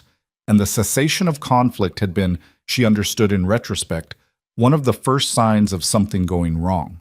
With Nathan, the arguments were sometimes difficult and sometimes stupid, and occasionally about things that were really about something else entirely, which is the nature of arguments between people who are actually honest with each other. They always came back to the table. That had been her condition going in, stated plainly. If something's wrong, we say so. He'd agreed and meant it, and there had been several occasions where she'd held him to it when the easier thing would have been to let it pass. She held him to it. He was grateful for it. That was the shape of them. Damien came to Paris in November for Lily's school play. She had a speaking part, 2 lines, delivered with the stage commitment of someone who believed the back wall of the theater also needed to hear clearly. He stayed in a hotel near the Opera, and he sat in the audience in the school gymnasium, and he cried again, quietly, into a folded program. And afterward he took Lily to dinner at a restaurant she'd selected with several weeks of research, and he ordered whatever she recommended with complete deference, which she found appropriate. Vivian and Nathan sat 2 rows behind him during the play. Afterward they spoke briefly, the 3 of them, standing in the school corridor while Lily collected her things. It was not exactly comfortable, and it was not exactly awkward. It was what it was, the specific texture of adults who have complicated shared history and a child they all love learning how to be in the same room about it. She was great, Damien said. She's been practicing those 2 lines for 3 weeks, Vivian said. She had notes on tone. Notes on tone. He looked faintly awed. Of course she did. He shook Nathan's hand when they parted, which was brief and not warm exactly, but genuine. They were not friends, and probably would not be, but they could be in the same corridor, and that was something. The wedding happened the following spring, on a Saturday in April, which was Lily's preference. She had opinions about every aspect of the planning, which Nathan had encouraged by asking her opinion about things, and then they'd both had to live with the results, which Vivian thought was a fair consequence. Lily chose the flowers, white and yellow, because she liked things that looked like the sun had made them. And she was the one who delivered the rings, which she did with an expression of such solemn official weight that the officiant nearly lost her composure. It was small, 14 people in a courtyard restaurant in the Marais that belonged to a friend of Isabel's, with good food and a table that was almost too long for the space, and an April afternoon that was warm enough to have the doors open, but not so warm that anyone was uncomfortable. Damien did not attend. He had been invited. Vivian had made the offer genuinely and without agenda, thinking of what Lily would make of things later, and he declined with a brevity and dignity she respected. He sent flowers instead, which arrived that morning, white and yellow, which either meant he'd thought about it carefully or that he'd asked Lily what the flowers were and ordered accordingly. Both possibilities seemed true to who he was becoming. Mara sat on Vivian's side and cried from approximately the moment they walked in, which Vivian had predicted. Leonora Vidal had come from Madrid, which was not something Vivian had expected, and which moved her considerably more than she'd been prepared for. Isabel sat next to Leonora, and they discovered they knew 2 of the same people in Rome and spent part of the reception discussing this with the shared pleasure of people who find the world smaller and more interesting than expected. Nathan had a sister, Claire, who Vivian had met 3 times and liked. She sat next to Lily during the ceremony, and the 2 of them had some kind of quiet conversation running alongside the official proceedings that involved a small drawing Lily produced from somewhere on her person, which Claire studied with what appeared to be genuine interest. The vows were not elaborate. They'd both agreed on that. Neither of them wanted the elaborate kind, the ones that tried to account for everything in advance or that promised perfections they couldn't guarantee. What they said was simpler than that they saw each other, that they had chosen each other with full knowledge of what choosing meant, with history and imperfection and the specific weight of being actual people, that they intended to keep doing it. Lily, holding the rings, looked at her mother during this, and her expression was, Vivian would think about this expression for years after, would think about it when Lily was 12 and 14 and 22, and the expression would seem both the same and differently understood. what it was, complete. The face of a child who is witnessing something that makes sense to her in the deepest possible way, not because she fully understood it yet, but because she understood what it felt like to be in a room where the people in it were genuinely, unceremoniously glad. After the ceremony, after the dinner, after the toasts, Mara's was long and funny and ended with something true that made Nathan put his head down and laugh. After all of it, Vivian and Nathan stood on the courtyard of the restaurant in the April evening, the last of the light going soft over the rooftops, the guests inside audible through the open doors. Lily was at the edge of the courtyard examining something in the planters with a focused attention that suggested she'd found something living in there. "Hey, Lil," Vivian called. Lily looked up. "There's a caterpillar," she said, with the satisfaction of discovery. "Is it okay?" "It's excellent," Lily said with authority, and went back to it. Nathan's hand was warm in hers. She didn't look at him right away. She looked at her daughter crouched over a courtyard planter in Paris in April, entirely absorbed, entirely herself. She thought about the woman who had stood in a hallway 8 months pregnant, reading a dry cleaning receipt and put it back in the pocket. She thought about the woman who sat on the edge of a bed and looked at a wall for a long time. She thought about the car ride to the gala, the 40 minutes she'd given herself to be afraid, and the way she'd stepped out onto the cobblestones in an emerald dress and simply decided to be the full size of herself. She thought about all the small decisions inside all of that. The coffee with Nathan she'd almost canceled, the phone call to Elena, the terrace conversation with Ava, the lease she'd signed alone on a Thursday afternoon with a pen she'd balanced on a railing. None of it had been a single dramatic turning point. It had been 100 small deliberate choices made in sequence, each one a little harder and a little more honest than the one before. That was the thing nobody told you about starting over. They sold it as a moment, the Phoenix thing, the triumphant single instant of reclamation. But the actual experience of it was much more granular and much less cinematic.